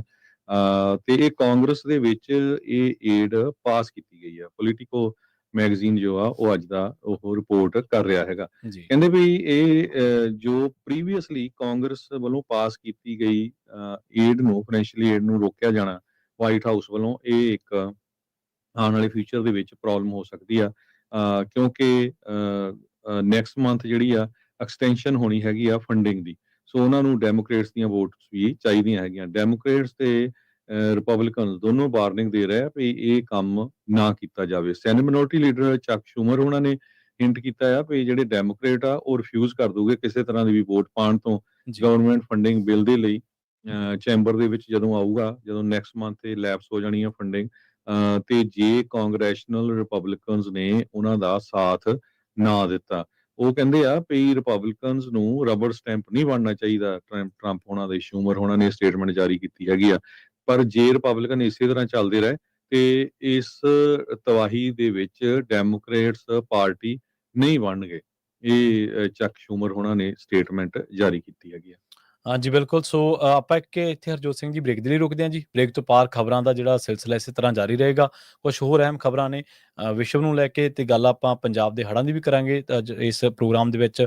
ਤੇ ਨਿਰਮਲ ਮਾਨ ਜੀ ਜਿਹੜੇ ਕਿ ਆਪਣੇ ਨਾਲ ਜੁੜਦੇ ਨੇ, ਬੈਂਕਰਪਸੀਜ਼ ਨੂੰ ਫਾਈਲ ਕਰਨ ਦੇ ਮਾਮਲੇ ਦੇ ਵਿੱਚ ਜਾਣਕਾਰੀਆਂ, ਅਮਰੀਕਨ ਇਕੋਨਮੀ ਦੇ ਬਾਰੇ ਆਪਣੇ ਨਾਲ ਜਾਣਕਾਰੀਆਂ ਸਾਂਝੀਆਂ ਕਰਦੇ ਨੇ। ਆਪਾਂ ਪ੍ਰੋਗਰਾਮ ਦੇ ਅਗਲੇ ਹਿੱਸੇ ਦੇ ਵਿੱਚ ਜਦੋਂ ਆਪਾਂ ਇੱਕ ਹੋਰ ਬ੍ਰੇਕ ਦੇ ਲਈ ਰੁਕਾਂਗੇ ਤਾਂ ਉਦੋਂ ਆਪਾਂ ਕੋਸ਼ਿਸ਼ ਕਰਾਂਗੇ ਉਹਨਾਂ ਦੇ ਨਾਲ ਵੀ ਰਾਬਤਾ ਕਾਇਮ ਕਰਨ ਦੀ। ਇਸੇ ਤਰ੍ਹਾਂ ਜੁੜੇ ਰਹੋ ਪੰਜਾਬੀ ਰੇਡੀਓ ਇਸੇ ਦੇ ਨਾਲ। ਜਲਦ ਵਾਪਸੀ ਕਰਦੇ ਹਾਂ ਇੱਕ ਸ਼ਾਰਟ ਬ੍ਰੇਕ ਤੋਂ ਬਾਅਦ।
ਬ੍ਰੇਕ ਤੋਂ ਬਾਅਦ ਇੱਕ ਵਾਰ ਮੁੜ ਤੋਂ ਤੁਹਾਡਾ ਸਾਰਿਆਂ ਦਾ ਸਵਾਗਤ ਹੈ ਪ੍ਰੋਗਰਾਮ ਅਪਡੇਟ ਅਮਰੀਕਾ ਦੇ ਵਿੱਚ। ਤੁਸੀਂ ਜੁੜੇ ਹੋਏ ਹੋ ਪੰਜਾਬੀ ਡੀਐਸਏ ਦੇ ਨਾਲ ਤੇ ਆਪਣੇ ਨਾਲ ਇੱਕ ਵਾਰ ਮੁੜ ਤੋਂ ਜੁੜ ਚੁੱਕੇ ਨੇ ਹਰਜੋਤ ਸਿੰਘ ਖਾਲਸਾ ਜੀ। ਹਰਜੋਤ ਸਿੰਘ ਜੀ, ਬ੍ਰੇਕ ਤੋਂ ਬਾਅਦ ਸਵਾਗਤ ਹੈ ਜੀ। ਸਤਿ ਸ਼੍ਰੀ ਅਕਾਲ ਸਤਿ ਸ਼੍ਰੀ ਅਕਾਲ, ਧੰਨਵਾਦ ਜੀ ਆਇਆਂ ਨੂੰ। ਜੀ। ਅਗਲੀਆਂ ਖਬਰਾਂ ਵੱਲ ਚੱਲੀਏ ਤੇ ਬਾਰਡਰ ਪੈਟਰੋਲ ਦੇ ਜਿਹੜੇ chief leading California immigration crackdown ਦੇ ਜਿਹੜੇ ਹੈੱਡ ਹੈਗੇ ਆ, ਉਹ ਗ੍ਰੈਗਰੀ ਬੋਵੀਨੋ ਆ। ਜੀ। ਉਹ ਕਹਿੰਦੇ ਆ ਵੀ ਅਸੀਂ ਹਜ਼ਾਰਾਂ ਦੇ ਹਿਸਾਬ ਨਾਲ ਅਰੈਸਟ ਕਰ ਚੁੱਕੇ ਹੈਗੇ ਆ ਕੈਲੀਫੋਰਨੀਆ ਦੇ ਵਿੱਚ। ਤੁਹਾਨੂੰ ਪਤਾ ਹੀ ਆ ਵੀ ਲਾਸ ਐਂਜਲਸ ਦੇ ਵਿੱਚ ਇਹ ਜ਼ਿਆਦਾ ਕੰਮ ਸ਼ੁਰੂ ਹੋਇਆ ਸੀ। ਸੋ ਇਮੀਗ੍ਰੇਸ਼ਨ ਨੂੰ ਲੈ ਕੇ ਤਾਂ ਬਹੁਤ ਜ਼ਿਆਦਾ ਖਬਰਾਂ ਹੁੰਦੀਆਂ। ਸੋ ਹਰ ਰੋਜ਼ ਜਿਹੜੇ ਆ ਵੱਡੀ ਗਿਣਤੀ ਦੇ ਵਿੱਚ ਲੋਕਾਂ ਨੂੰ ਅਰੈਸਟ ਕੀਤਾ ਜਾ ਰਿਹਾ ਆਈਸ ਵੱਲੋਂ। ਹੁਣ ਅੱਜ ਕੱਲ ਆਈਸ ਜੋ ਆ ਸਭ ਤੋਂ ਜ਼ਿਆਦਾ ਐਕਟਿਵ ਵਾਸ਼ਿੰਗਟਨ ਡੀਸੀ ਚ ਆ। ਇਸ ਤੋਂ ਬਾਅਦ ਆਪਾਂ ਕੱਲ ਸ਼ਾਮੀ ਵੀ ਖਬਰ ਕੀਤੀ ਸੀ ਵੀ ਉਹ ਸ਼ਿਕਾਗੋ ਦੇ ਵਿੱਚ ਆਈਸ ਵਾਲੇ ਪਹੁੰਚਣੇ ਜਾ ਸ਼ੁਰੂ ਹੋ ਸਕਦੇ ਆ ਜੀ। ਇੱਕ ਹਫ਼ਤੇ ਦੇ ਵਿੱਚ ਵੱਖ-ਵੱਖ ਜਿਹੜੇ ਨਿਊਜ਼ਪੇਪਰਸ ਆ ਉਹਨਾਂ ਨੇ ਜੋ ਆ ਰਿਪੋਰਟ ਕੀਤਾ ਸੀ। 10,000 ਹੋਰ ਆਈਸ ਵਾਲੇ ਏਜੰਟਸ ਹਾਇਰ ਕਰਨ ਜਾ ਰਹੇ ਆ ਤੇ 1 ਲੱਖ ਤੋਂ ਵੱਧ ਲੋਕਾਂ ਨੇ ਆਲਰੇਡੀ ਜਿਹੜੀ ਆ ਰਿਪੋਰਟ ਜਿਹੜੀ ਅਪਲਾਈ ਕਰ ਦਿੱਤਾ ਆ ਵੀ ਸਾਨੂੰ ਜਿਹੜੀ ਆ ਇਸ ਜੌਬ ਦੇ ਲਈ ਹਾਇਰ ਕੀਤਾ ਜਾਵੇ। ਸੋ ਇਹ ਬਹੁਤ ਵੱਡਾ ਨੰਬਰ ਜਿਹੜਾ ਹੈਗਾ। ਜੀ, ਅਗਲੀ ਗੱਲ ਕਰੀਏ ਆਪਾਂ ਅਪਡੇਟ ਜਿਹੜੀ ਹੈ ਜਾਣਕਾਰੀ ਦਿੰਦੇ ਚੱਲੀਏ ਹੜ੍ਹਾਂ ਦੇ ਬਾਰੇ। ਇਸ ਟਾਈਮ ਜਿਹੜਾ ਮੁਕੱਦਸ ਸਥਾਨਾਂ ਦੇ ਵਿੱਚੋਂ, ਸਿੱਖਾਂ ਦੇ ਮੁਕੱਦਸ ਸਥਾਨਾਂ ਦੇ ਵਿੱਚੋਂ ਇੱਕ ਕਰਤਾਰਪੁਰ ਸਾਹਿਬ, ਉੱਥੇ ਜਿਹੜਾ ਹੜ੍ਹ ਦਾ ਪਾਣੀ ਉਹ ਘਟਣ ਲੱਗਿਆ। ਉੱਥੋਂ ਦੇ ਜਿਹੜੇ ਫੌਜ ਮੁਖੀ ਨੇ ਸੈਯਦ ਆਸਮ ਮਨੀਰ, ਉਹਨਾਂ ਦਾ ਬਿਆਨ ਆਇਆ ਤੇ ਉਹ ਕਹਿੰਦੇ ਵੀ ਅਸੀਂ ਸਿਆਲਕੋਟ ਸੈਕਟਰ, ਸ਼ੱਕਰਗੜ੍ਹ, ਨਰੋਵਾਲ ਤੇ ਕਰਤਾਰਪੁਰ ਸਾਹਿਬ ਸਣੇ ਹੋਰਨਾਂ ਹੜ੍ਹ ਪ੍ਰਭਾਵਿਤ ਇਲਾਕਿਆਂ ਦਾ ਦੌਰਾ ਕਰਕੇ ਤੇ ਉੱਥੇ ਜਿਹੜੇ ਰਾਹਤ ਕਾਰਜ ਸ਼ੁਰੂ ਕੀਤੇ ਆ। 10-10 ਫੁੱਟ ਪਾਣੀ ਇੱਥੇ ਖੜ ਗਿਆ ਸੀਗਾ ਗੁਰਦੁਆਰਾ ਸਾਹਿਬ ਦੇ ਵਿੱਚ। ਇਮਾਰਤ ਜਿਹੜੀ ਆ ਉਹ ਪੂਰੀ ਤਰ੍ਹਾਂ ਜਿਹੜੀ ਆ ਹੜ੍ਹ ਦੇ ਪਾਣੀ ਦੀ ਮਾਰ ਹੇਠ ਆ ਗਈ ਸੀ, ਪਰ ਜਿਹੜੇ ਪਾਵਨ ਸਰੂਪ ਆ ਉਹ ਪਹਿਲਾਂ ਹੀ ਸੁਰੱਖਿਅਤ ਥਾਵਾਂ ਤੇ ਜਿਹੜੇ ਪਹੁੰਚਾ ਦਿੱਤੇ ਗਏ ਸੀਗੇ। ਇਸ ਟਾਈਮ ਪਾਕਿਸਤਾਨ ਦੇ 1770 ਪਿੰਡ ਜਿਹੜੇ ਨੇ ਉਹ ਹੜ੍ਹ ਦੀ ਮਾਰ ਹੇਠ ਨੇ ਤੇ 22 ਜਣਿਆਂ ਦੀ ਇੱਥੇ ਪਿਛਲੇ 24 ਘੰਟਿਆਂ ਦੇ ਵਿੱਚ ਮੌਤ ਹੋ ਚੁੱਕੀ ਹੈ। ਕਰਤਾਰਪੁਰ ਸਾਹਿਬ ਸਣੇ 1770 ਪਿੰਡ ਜਿਹੜੇ ਆ ਉਹ ਪਾਣੀ ਦੇ ਵਿੱਚ ਡੁੱਬ ਗਏ ਸੀਗੇ। ਦੂਜੇ ਪਾਸੇ ਜਿਹੜਾ ਚੜ੍ਹਦਾ ਪੰਜਾਬ ਹੈ, ਉੱਥੋਂ ਇੱਕ ਰਾਹਤ ਵਾਲੀ ਖਬਰ ਇਹ ਹੈ ਕਿ ਡੈਮਾਂ ਦੇ ਵਿੱਚ ਪਾਣੀ ਦਾ ਜਿਹੜਾ ਪੱਧਰ ਆ ਉਹ ਘਟਣਾ ਸ਼ੁਰੂ ਹੋ ਗਿਆ। ਪੌਂਗ ਡੈਮ, ਰਣਜੀਤ ਸਾਗਰ ਡੈਮ ਤੇ ਭਾਖੜਾ ਡੈਮ, ਇਹਨਾਂ ਤਿੰਨਾਂ ਡੈਮਾਂ ਨੇ ਪੰਜਾਬ ਦੇ ਤਕਰੀਬਨ ਦਰਜਨ ਦੇ ਕਰੀਬ ਜਿਹੜੇ ਜ਼ਿਲ੍ਹੇ ਨੇ ਉਹਨਾਂ ਦੇ ਵਿੱਚ ਭਾਰੀ ਤਬਾਹੀ ਮਚਾਈ ਸੀ ਤੇ 300 ਤੋਂ ਵੱਧ ਜਿਹੜੇ ਪਿੰਡ ਆ ਉਹਨਾਂ ਦੇ ਵਿੱਚ ਪਾਣੀ ਜਿਹੜਾ ਉਹ ਖੜ ਗਿਆ ਸੀਗਾ ਤਕਰੀਬਨ 5-5, 6-6 ਫੁੱਟ। ਇਹਨਾਂ ਦੇ ਵਿੱਚੋਂ 100 ਪਿੰਡ ਅਜਿਹਾ, ਤਕਰੀਬਨ 8 ਜ਼ਿਲ੍ਹੇ ਅਜਿਹੇ ਆ ਜਿੱਥੇ ਕਈ ਥਾਵਾਂ ਦੇ ਉੱਤੇ ਪਾਣੀ ਜਿਹੜਾ ਉਹ 7-7, 8-8 ਫੁੱਟ ਵੀ ਪਹੁੰਚ ਚੁੱਕਿਆ ਸੀ। ਲੋਕਾਂ ਦੇ ਘਰ ਜਿਹੜੇ ਆ ਪੂਰੀ ਤਰ੍ਹਾਂ ਡੁੱਬ ਗਏ ਸੀਗੇ। ਸੋ ਹੁਣ ਇੱਥੇ ਪਾਣੀ ਦੀ ਜਿਹੜੀ ਆਮਦ ਆ ਉਹ ਘਟੀ ਹੈ ਤੇ ਇਸ ਕਰਕੇ ਰਾਹਤ ਵਾਲੀ ਗੱਲ ਇਹ ਆ ਵੀ ਇਹ ਜਿਹੜਾ ਪਾਣੀ ਹੁਣ ਛੱਡਿਆ ਗਿਆ ਸੀ ਰੁਕ ਜੂਗਾ ਤੇ ਇਹ ਜਿਹੜਾ ਪਾਣੀ ਵਹਿੰਦਾ ਉਹ ਅੱਗੇ ਨੂੰ ਪਹੁੰਚ ਜੂਗਾ। ਸੋ ਦੋਨਾਂ ਥਾਵਾਂ ਤੋਂ, ਦੋਨਾਂ ਪੰਜਾਬਾਂ ਤੋਂ ਹੀ ਆਪਾਂ ਜਿਹੜਾ ਤੁਹਾਨੂੰ ਅਪਡੇਟ ਇਹ ਦਿੱਤੀ ਆ। ਇੱਕ ਜਿਹੜੀ ਅਪਡੇਟ ਆ ਉਹ ਇਹ ਆ ਵੀ ਇਸ ਟਾਈਮ ਡੈਮਾਂ ਦਾ ਕੰਟਰੋਲ ਕਰਨ ਵਾਸਤੇ ਜਿਹੜੀ ਕੇਂਦਰ ਦੀ ਉੱਥੋਂ ਦੀ ਸਰਕਾਰ ਆ, ਮੋਦੀ ਸਰਕਾਰ, ਉਹਨਾਂ ਨੇ CISF ਜਿਹੜੀ ਆ ਉਹ ਭਾਖੜਾ ਡੈਮ ਦੇ ਵੱਲ ਭੇਜ ਦਿੱਤੀ ਆ। ਅੱਜ 29 ਅਗਸਤ ਆ, ਉੱਥੇ ਕੱਲ ਨੂੰ 30 ਤੇ 31 ਨੂੰ ਉਹਨਾਂ ਨੇ ਆਪਣਾ ਜਿਹੜਾ ਪੂਰਾ ਕਬਜ਼ਾ ਉਹ ਡੈਮ ਉੱਤੇ ਕਰ ਲੈਣਾ। ਇਸ ਖਬਰ ਦੇ ਉੱਤੇ ਆਪਾਂ ਚਰਚਾ ਜਿਹੜੀ ਡਿਟੇਲ ਦੇ ਵਿੱਚ ਖਬਰ ਤੇ ਨਜ਼ਰ ਪ੍ਰੋਗਰਾਮ ਦੇ ਵਿੱਚ ਦੀਪਕ ਸ਼ਰਮਾ ਚਨਾਰਥਲ ਜੀ ਨਾਲ ਪੂਰੀ ਡਿਟੇਲ ਦੇ ਵਿੱਚ ਜ਼ਰੂਰ ਕਰਾਂਗੇ ਜੀ। ਅਗਲੀ ਖਬਰ ਵੱਲ ਚੱਲੀਏ ਤੇ ਥਾਈਲੈਂਡ ਦੀ ਜਿਹੜੀ ਪ੍ਰਾਈਮ ਮਿਨਿਸਟਰ ਆ ਉਸ ਨੂੰ ਆਫਿਸ ਤੋਂ ਰਿਮੂਵ ਕਰ ਦਿੱਤਾ ਗਿਆ ਕਿਉਂਕਿ ਇੱਕ ਵੀਡੀਓ ਕਾਲ ਜਿਹੜੀ ਸੀ, ਜੀ, ਫੋਨ ਕਾਲ ਸੀ ਉਹਨਾਂ ਦੀ ਕੰਬੋਡੀਆ ਦੇ ਇੱਕ ਸਟਰੋਂਗਮੈਨ ਦੇ ਨਾਲ। ਉਹ ਉਸ ਤੋਂ ਆਉਣ ਤੋਂ ਬਾਅਦ ਕਾਫੀ ਜ਼ਿਆਦਾ ਕੰਟਰੋਵਰਸੀ ਬਣੀ ਹੋਈ ਸੀ। ਸੋ ਥਾਈਲੈਂਡ ਦੀ ਪ੍ਰਾਈਮ ਮਿਨਿਸਟਰ ਸ਼ਿਨਵਾਤਰਾ ਉਸ ਨੂੰ ਅੱਜ ਸਵੇਰੇ ਜਿਹੜਾ ਆ ਉਹਦੇ ਆਫਿਸ ਤੋਂ ਰਿਮੂਵ ਕਰ ਦਿੱਤਾ ਗਿਆ ਤੇ ਉਹਦੇ ਤੇ ਚਾਰजेस ਲਾਏ ਗਏ ਆ ਵੀ ਉਸਨੇ ਐਥਿਕਸ ਰੂਲ ਜੋ ਹੁੰਦੇ ਆ ਉਹਨਾਂ ਨੂੰ ਤੋੜਿਆ ਹੈਗਾ। ਤੇ ਹੁਣ ਉੱਥੇ ਇੱਕ ਹੋਰ ਜਿਹੜਾ ਪੋਲੀਟੀਕਲ ਟਰਮੋਇਲ ਜਿਹੜਾ ਸ਼ੁਰੂ ਹੋ ਗਿਆ ਹੈਗਾ ਆ। ਜੋ ਸ਼ਿਨਵਾਤਰਾ ਆ ਪ੍ਰਾਈਮ ਮਿਨਿਸਟਰ, ਕਹਿੰਦੇ ਵੀ ਇੱਕ ਪਾਵਰਫੁਲ ਸ਼ਿਨਵਾਤਰਾ ਪੋਲੀਟੀਕਲ ਫੈਮਿਲੀ ਦੀ ਡਾਇਨੈਸਟੀ ਆ। ਸਭ ਤੋਂ ਯੰਗੈਸਟ ਪ੍ਰਾਈਮ ਮਿਨਿਸਟਰ ਬਣੀ ਸੀ ਅਗਸਤ 2024 ਵਿੱਚ ਤੇ ਜੀ। 1 ਸਾਲ ਉਹਨੂੰ ਜਿਹੜਾ ਹੈ ਆਫਿਸ ਦੇ ਵਿੱਚ ਰਹੀ ਹੈਗੀ ਆ। ਸੋ ਉੱਥੇ ਦਾ ਜਿਹੜਾ ਥਾਈਲੈਂਡ ਦਾ ਕਨਸਟੀਟਿਊਸ਼ਨਲ ਕੋਰਟ ਹੈਗਾ, ਉਹਨਾਂ ਨੇ 6 ਦੇ ਮੁਕਾਬਲੇ 3 ਦੇ ਨਾਲ ਜਿਹੜਾ ਆ ਇਹ ਫੈਸਲਾ ਸੁਣਾਇਆ ਵੀ ਜਿਹੜੀਆਂ ਉਹਦੀਆਂ ਕੁਆਲੀਫਿਕੇਸ਼ਨਸ ਆ ਤੇ ਉਹਦਾ ਜਿਹੜਾ ਕਰੈਕਟਰਿਸਟਿਕ ਜੋ ਉਹਨੂੰ ਕਰਨਾ ਚਾਹੀਦਾ ਸੀ ਉਹ ਉਹਦੇ ਵਿੱਚ ਉਸਨੇ ਬਰੀਚ ਕੀਤਾ ਆ। ਇਸ ਕਰਕੇ ਜਿਹੜਾ ਆ ਇਸ ਨੂੰ ਆਫਿਸ ਤੋਂ ਰਿਮੂਵ ਕੀਤਾ ਜਾਵੇ। ਲੀਕ ਕਾਲ ਦੇ ਵਿੱਚ ਜਿਹੜੀ ਜੂਨ 15 ਨੂੰ ਇੱਕ ਬਾਰਡਰ ਦੇ ਉੱਤੇ ਟੈਨਸ਼ਨ ਵੀ ਹੋਈ ਸੀ ਕੰਬੋਡੀਆ ਦੇ ਨਾਲ ਉਹਨਾਂ ਦੀ, ਉਹਦੇ ਵਿੱਚ ਵੀ ਜਿਹੜੀ ਆ ਉਹਨਾਂ ਦੀ ਜਿਹੜੀ ਗੱਲਬਾਤ ਆ, ਸੋ ਇਹ ਪ੍ਰਾਈਮ ਮਿਨਿਸਟਰ ਕੰਬੋਡੀਆ ਦੇ ਪ੍ਰਾਈਮ ਮਿਨਿਸਟਰ ਨੂੰ ਅੰਕਲ ਕਹਿ ਰਹੀ ਹੈਗੀ ਆ। ਸੋ ਹਾਂਜੀ। ਉਹਦੇ ਕਰਕੇ ਜਿਹੜੇ ਲੋਕ ਥਾਈਲੈਂਡ ਵਾਲੇ ਬੜੇ ਔਖੇ ਆ ਵੀ ਦੇਖੋ ਸਾਡੇ ਤਾਂ ਲੜਾਈ ਲੱਗੀ ਹੋ ਸੀ ਤੇ ਤੂੰ ਉਸ ਜਿਹੜਾ ਉੱਥੇ ਦਾ ਬੰਦਾ ਹੈਗਾ ਆ, ਜਿਹੜਾ ਉੱਥੇ ਦਾ ਲੀਡਰ ਆ ਜਿਹਦੇ ਕਰਕੇ ਜੰਗ ਸ਼ੁਰੂ ਹੋਈ ਹੋ ਤੇ ਉਹਨੂੰ ਅੰਕਲ ਕਹਿ ਰਹੀ ਹੈਗੀ ਆ। ਹੂੰ। ਸੋ ਉਸ ਕਰਕੇ ਜਿਹੜੀ ਹੁਣ ਉਸ ਨੂੰ ਉਸ ਦੀ ਪੋਜੀਸ਼ਨ ਤੋਂ ਰਿਮੂਵ ਕਰ ਦਿੱਤਾ ਗਿਆ ਹੈਗਾ। ਜੀ, ਬੜੀ ਯੰਗ ਉਮਰ ਦੇ ਵਿੱਚ ਹੀ ਇਹਦੇ ਕੋਲ ਏਡਾ ਵੱਡਾ ਅਹੁਦਾ ਜਿਹੜਾ ਉਹ ਆ ਗਿਆ ਸੀਗਾ ਤੇ ਪਰ ਜਦੋਂ ਇਹਦਾ ਪੱਖ ਪੁੱਛਿਆ ਗਿਆ ਇਸ ਮਾਮਲੇ ਦੇ ਵਿੱਚ, ਉਹ ਕਹਿੰਦੀ ਵੀ ਮੈਂ ਤਾਂ ਜਿਹੜੀ ਬਾਰਡਰ ਤੇ ਜਿਹੜੀ ਟੈਨਸ਼ਨ ਸੀ ਉਹਨੂੰ ਦੂਰ ਕਰਨਾ ਚਾਹੁੰਦੀ ਸੀਗੀ ਤੇ ਇਸ ਕਰਕੇ ਸਦਭਾਵਨਾ ਦੀ ਭਾਵਨਾ ਦੇ ਨਾਲ ਵੀ ਮੈਂ ਉਹਨੂੰ ਅੰਕਲ ਕਹਿ ਬੈਠੀ ਹਾਂ ਤੇ ਪਰ ਉਹ ਗੱਲ ਜਿਹੜੀ ਆ ਉਲਟ ਪੈ ਗਈ। ਕਈ ਵਾਰੀ ਲੋਕਾਂ ਦੇ ਸਿਰਾਂ ਦੇ ਉੱਤੇ ਜਨੂੰਨ ਇੰਨਾ ਹੁੰਦਾ ਸੋਵਰਨਟੀ ਦਾ ਆਪਣੇ ਦੇਸ਼ ਦੀ ਨੂੰ ਲੈ ਕੇ ਵੀ ਉਹ ਵਿਰੋਧੀ ਧਿਰ ਦਾ ਜਿਹੜਾ ਨੇਤਾ ਉਹਨੂੰ ਸਤਿਕਾਰਤ ਲਫ਼ਜ਼ਾਂ ਦੇ ਵਿੱਚ ਬੁਲਾਉਣਾ ਵੀ ਸਵੀਕਾਰ ਨਹੀਂ ਕਰਦੇ। ਸੋ ਇਹ ਉਹਦੀ ਪ੍ਰਤੱਖ ਜਿਹੜੀ ਆ ਮਿਸਾਲ ਆ।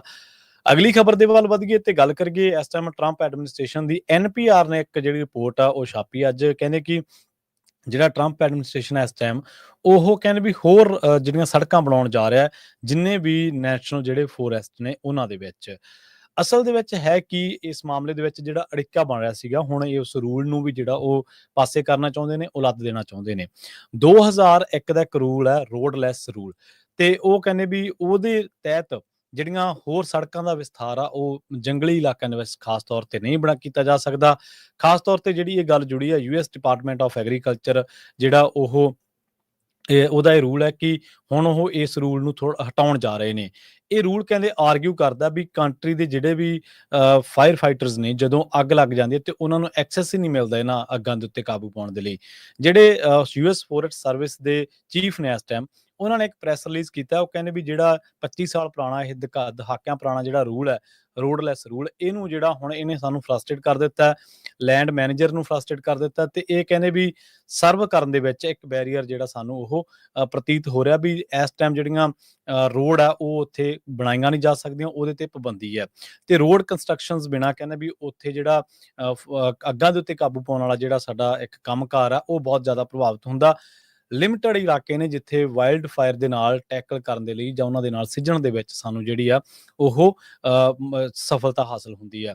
ਉਹ ਕਹਿੰਦੇ ਵੀ ਇਹ ਜਿਹੜਾ 60 ਮਿਲੀਅਨ ਏਕੜ ਜਿਹੜਾ ਉਹਨੂੰ ਪ੍ਰੋਟੈਕਟ ਕਰਦਾ ਸੀਗਾ, ਪਰ ਹੁਣ ਇਹ 60 ਮਿਲੀਅਨ ਏਕੜ ਜਿਹੜਾ ਫੋਰੈਸਟ ਲੈਂਡ ਦਾ, ਇਹਦੇ ਤਹਿਤ ਦਹਾਕਿਆਂ ਬੱਧੀ ਜਿਹੜਾ ਪੁਰਾਣਾ ਰੂਲ ਆ ਉਹਨੂੰ ਲਾਂਭੇ ਕਰਕੇ ਵੱਧ ਤੋਂ ਵੱਧ ਜਿਹੜੇ ਜੰਗਲੀ ਇਲਾਕੇ ਨੇ ਉਹਨਾਂ ਤਹਿਤ ਸੜਕਾਂ ਜਿਹੜੀਆਂ ਉਹ ਬਣਾਈਆਂ ਜਾਣਗੀਆਂ। ਇਹਨਾਂ ਦੇ ਉੱਤੇ ਜਿਹੜਾ ਕਹਿੰਦੇ ਵੀ ਸਭ ਤੋਂ ਵੱਡੀ ਗੱਲ ਆ ਵੀ ਇਹਦਾ ਜਿਹੜਾ ਮੰਤਵ ਆ ਉਹ ਇਹ ਹੈ ਵੀ ਜਿੰਨੀਆਂ ਵੀ ਅੱਗਾਂ ਲੱਗਦੀਆਂ ਨੇ, ਜਦੋਂ ਉਹ ਵੱਡੀ ਪੱਧਰ ਤੇ ਫੈਲ ਜਾਂਦੀਆਂ ਨੇ ਤਾਂ ਫਿਰ ਨਾ ਸਿਰਫ ਉਹ ਇਨਫਰਾਸਟ੍ਰਕਚਰ ਨੂੰ ਨੁਕਸਾਨ ਪਹੁੰਚਾਉਂਦੀਆਂ ਨੇ, ਸਗੋਂ ਉਹਨਾਂ ਦੇ ਉੱਤੇ ਕਾਬੂ ਪਾਉਣ ਦੇ ਉੱਤੇ ਜਿਹੜਾ ਖਰਚਾ ਉਹ ਵੀ ਬਹੁਤ ਜ਼ਿਆਦਾ ਵੱਧ ਸਕਦਾ ਹੈ।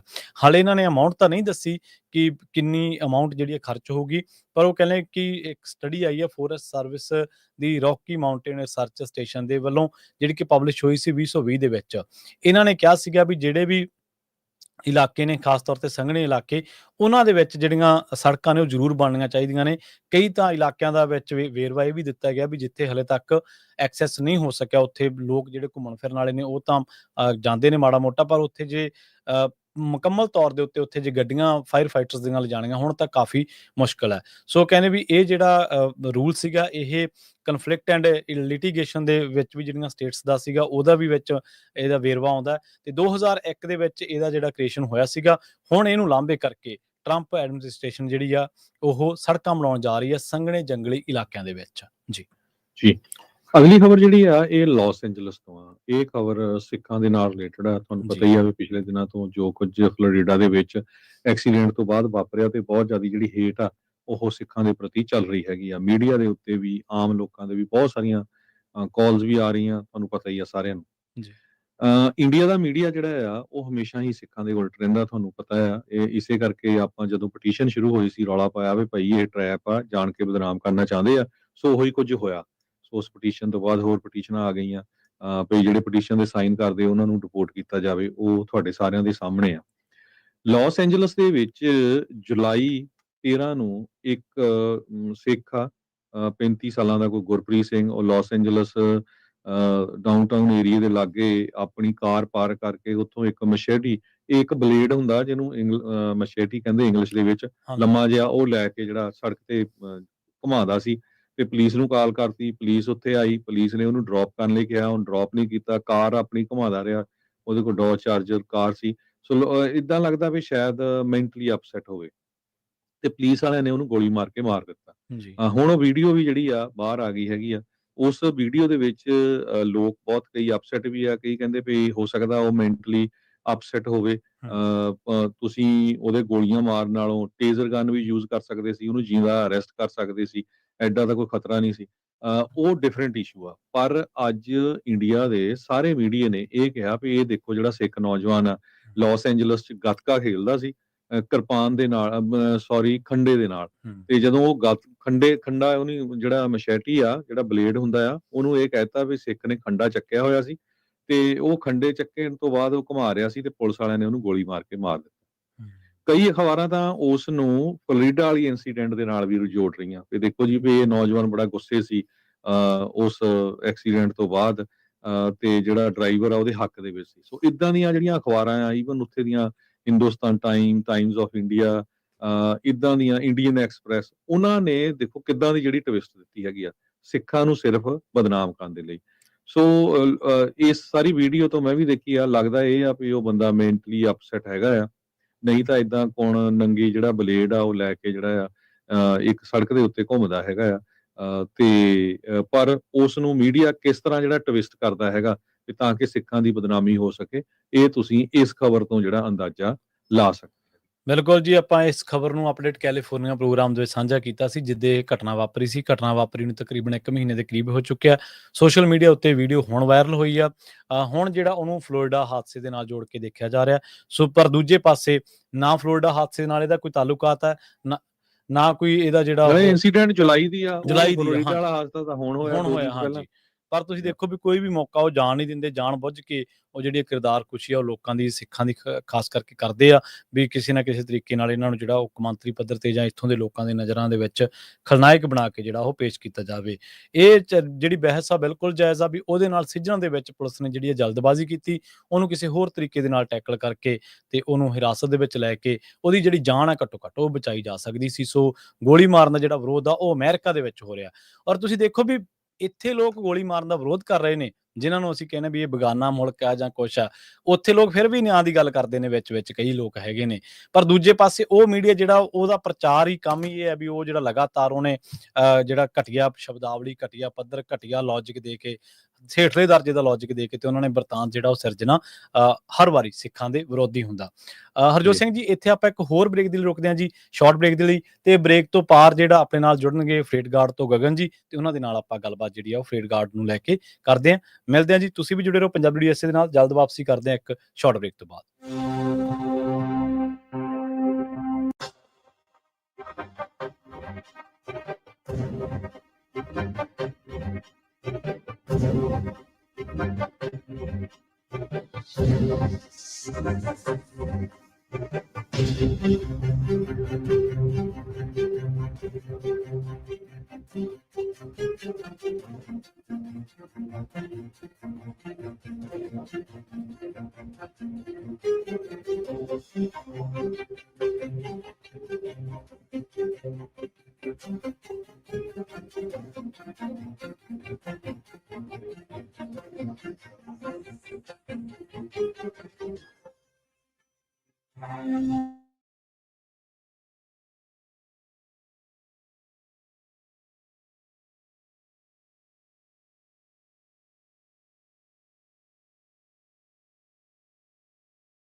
ਬ੍ਰੇਕ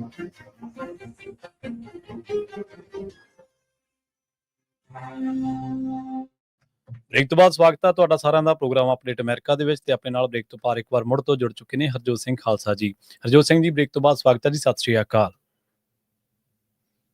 ਹਰਜੋਤ ਸਿੰਘ ਜੀ ਤੁਹਾਡੀ ਆਵਾਜ਼ ਨਹੀਂ ਆ ਰਹੀ ਜੀ, ਬ੍ਰੇਕ ਤੋਂ ਬਾਅਦ ਸਵਾਗਤ ਹੈ ਜੀ, ਸਤਿ ਸ਼੍ਰੀ ਅਕਾਲ। ਮੇਰੇ ਖਿਆਲ 'ਚ ਉਹਨਾਂ ਤੱਕ ਜਿਹੜੀ ਆਪਣੀ ਆਵਾਜ਼ ਆ ਉਹ ਜਾ ਨਹੀਂ ਰਹੀ। ਹਰਜੋਤ ਸਿੰਘ ਜੀ ਬ੍ਰੇਕ ਤੋਂ ਬਾਅਦ ਸਵਾਗਤ ਹੈ ਜੀ, ਸਤਿ ਸ਼੍ਰੀ ਅਕਾਲ। ਸੋ ਆਪਣੇ ਨਾਲ ਫਿਕਸ ਫਰੇਟ ਗਾਰਡ ਤੋਂ ਗਗਨ ਜੀ ਜੁੜ ਚੁੱਕੇ ਆ ਤੇ ਉਹਨਾਂ ਦੇ ਨਾਲ ਆਪਾਂ ਗੱਲਬਾਤ ਕਰਦੇ ਹਾਂ। ਗਗਨ ਜੀ ਤੁਸੀਂ ਆਉਣੇ ਰਹੋ ਜੀ, ਸਤਿ ਸ਼੍ਰੀ ਅਕਾਲ ਜੀ। ਸਤਿ ਸ਼੍ਰੀ ਅਕਾਲ ਭਾਜੀ, ਸਤਿ ਸ਼੍ਰੀ ਅਕਾਲ। ਪੰਜਾਬੀ ਰੇਡੀਓ USA ਸੁਣ ਰਹੇ ਸਾਰੇ ਦਰਸ਼ਕਾਂ ਨੂੰ ਪਿਆਰ ਭਰੀ ਸਤਿ ਸ਼੍ਰੀ ਅਕਾਲ ਜੀ। ਸਤਿ ਸ਼੍ਰੀ ਅਕਾਲ ਜੀ। ਸੋ ਸਤਿ ਸ਼੍ਰੀ ਅਕਾਲ। ਗਗਨ ਜੀ ਆਪਾਂ ਹਮੇਸ਼ਾ ਇਹ ਚਰਚਾ ਕਰਦੇ ਰਹਿੰਦੇ ਆਪਣੇ ਟਰੱਕਿੰਗ ਪ੍ਰੋਗਰਾਮ ਦੇ ਵਿੱਚ ਵੀ ਚਰਚਾ ਹਮੇਸ਼ਾ ਹੁੰਦੀ ਆ ਵੀ ਜਿਹੜਾ ਇਹ ਮਸਲਾ ਨੈਗੇਟਿਵ ਰਿਪੋਰਟਾਂ ਦਾ ਵੀ ਇਹ ਖਾਸਾ ਲੋਕਾਂ ਨੂੰ ਉਲਝਾ ਕੇ ਰੱਖਦਾ। ਫਿਕਸ ਫਰੇਟ ਗਾਰਡ ਜਿਹੜਾ ਉਹ ਕਿਵੇਂ ਇਹਨਾਂ ਨੂੰ ਸੋਲਵ ਕਰਦਾ ਤੇ ਕੀ ਬਾਅਦ ਦੇ ਵਿੱਚ ਉਹਨਾਂ ਨੂੰ ਕੋਈ ਐਡੀਸ਼ਨਲ ਇਹਦੀ ਫੀਸ ਵੀ ਪੈਂਦੀ ਆ ਜਿਹੜਾ ਕੋਈ ਸੋਲਵ ਕਰਾਉਂਦਾ? ਹਾਂ ਜੀ, ਬਿਲਕੁਲ ਜੀ। ਬੇਸਿਕਲੀ ਫਿਕਸ ਫਰੇਟ ਗਾਰਡ ਕਰਦਾ ਕਿ ਜੀ ਆਪਾਂ ਫਰੇਟ ਇੰਡਸਟਰੀ ਨਾਲ ਜੁੜੇ ਹੋਏ ਹਾਂ। ਜਿੱਦਾਂ ਤੁਸੀਂ ਆਪਾਂ ਨੈਗੇਟਿਵ ਰਿਪੋਰਟਸ ਦੀ ਗੱਲ ਕੀਤੀ ਹੈ, ਕੋਈ ਵੀ ਨੈਗੇਟਿਵ ਰਿਪੋਰਟ ਆ ਚਾਹੇ ਉਹ ਫਰੇਟ ਗਾਰਡ ਦੇ ਉੱਪਰ ਆ, ਕੈਰੀ 411, ਕੈਰੀ ਅਸ਼ੋਰ, ਚਾਹੇ ਹਾਈਵੇ ਦੇ ਉੱਪਰ ਆ ਜੀ, ਅਸੀਂ ਇਹ ਸਾਰੀਆਂ ਰਿਪੋਰਟਸ ਨੂੰ ਰਿਮੂਵ ਕਰਾਉਂਦੇ ਆ ਜੀ। ਠੀਕ ਹੈ ਜੀ। ਤੇ ਜਿਹੜਾ ਤੁਸੀਂ ਆਪਾਂ ਜੇ ਗੱਲ ਕਰੀਏ ਜਦੋਂ ਕੋਈ ਰਿਪੋਰਟ ਆ ਜਾਂਦੀ ਆ ਉਹਦੇ ਨਾਲ ਕੀ ਹੁੰਦਾ ਜੀ, ਉਹਦੇ ਨਾਲ 3 ਮੇਜਰ ਜਿਹੜੀਆਂ ਚੀਜ਼ਾਂ ਦੇ ਉੱਤੇ ਡੈਮੇਜ ਹੁੰਦਾ। ਸਭ ਤੋਂ ਪਹਿਲਾਂ ਤਾਂ ਕੈਰੀਅਰ ਦੀ ਰੈਪੂਟੇਸ਼ਨ ਜੀ, ਉਹ ਡੈਮੇਜ ਹੋ ਜਾਂਦੀ ਹੈ ਜੀ। ਠੀਕ ਹੈ ਜੀ, ਜੇ ਰੈਪੂਟੇਸ਼ਨ ਡੈਮੇਜ ਹੁੰਦੀ ਹੈ, ਲੋਡ ਨਹੀਂ ਮਿਲਣੇ। ਦੂਸਰਾ ਕੀ ਪੁਆਇੰਟ ਆ ਜਾਂਦਾ, ਫਾਈਨੈਂਸ਼ੀਅਲ ਲਾਸ ਹੋਣੇ ਸ਼ੁਰੂ ਹੋ ਜਾਂਦੇ ਕੈਰੀਅਰ ਨੂੰ, ਰਾਈਟ। ਲੋਡ ਨਾ ਮਿਲੇ ਤਾਂ ਜੇ ਲੋਡ ਨਹੀਂ ਮਿਲਣਗੇ ਤੇ ਆਬਵੀਅਸ ਹੈ ਜੀ ਲਾਸ ਤੇ ਹੋਣਾ ਹੀ ਹੋਣਾ। ਠੀਕ ਹੈ ਜੀ, ਸਹੀ ਹੈ। ਈਵਨ ਕਈ ਵਾਰੀ ਆਪਾਂ ਇਹ ਵੀ ਦੇਖਣ ਨੂੰ ਮਿਲਿਆ ਵੀ ਜਿਹੜੇ ਬ੍ਰੋਕਰ ਆ, ਈਵਨ ਉਹ ਜਿਹੜਾ ਕੈਰੀਅਰ ਆ ਲੀਗਲ ਇਸ਼ੂ ਵੀ ਉਹਨੂੰ ਆ ਜਾਂਦੇ ਆ ਜੀ। ਬ੍ਰੋਕਰ ਉਹਨੂੰ ਸੂ ਕਰਨ ਦੀ ਕੋਸ਼ਿਸ਼ ਕਰਦਾ ਵਾ। ਠੀਕ ਹੈ।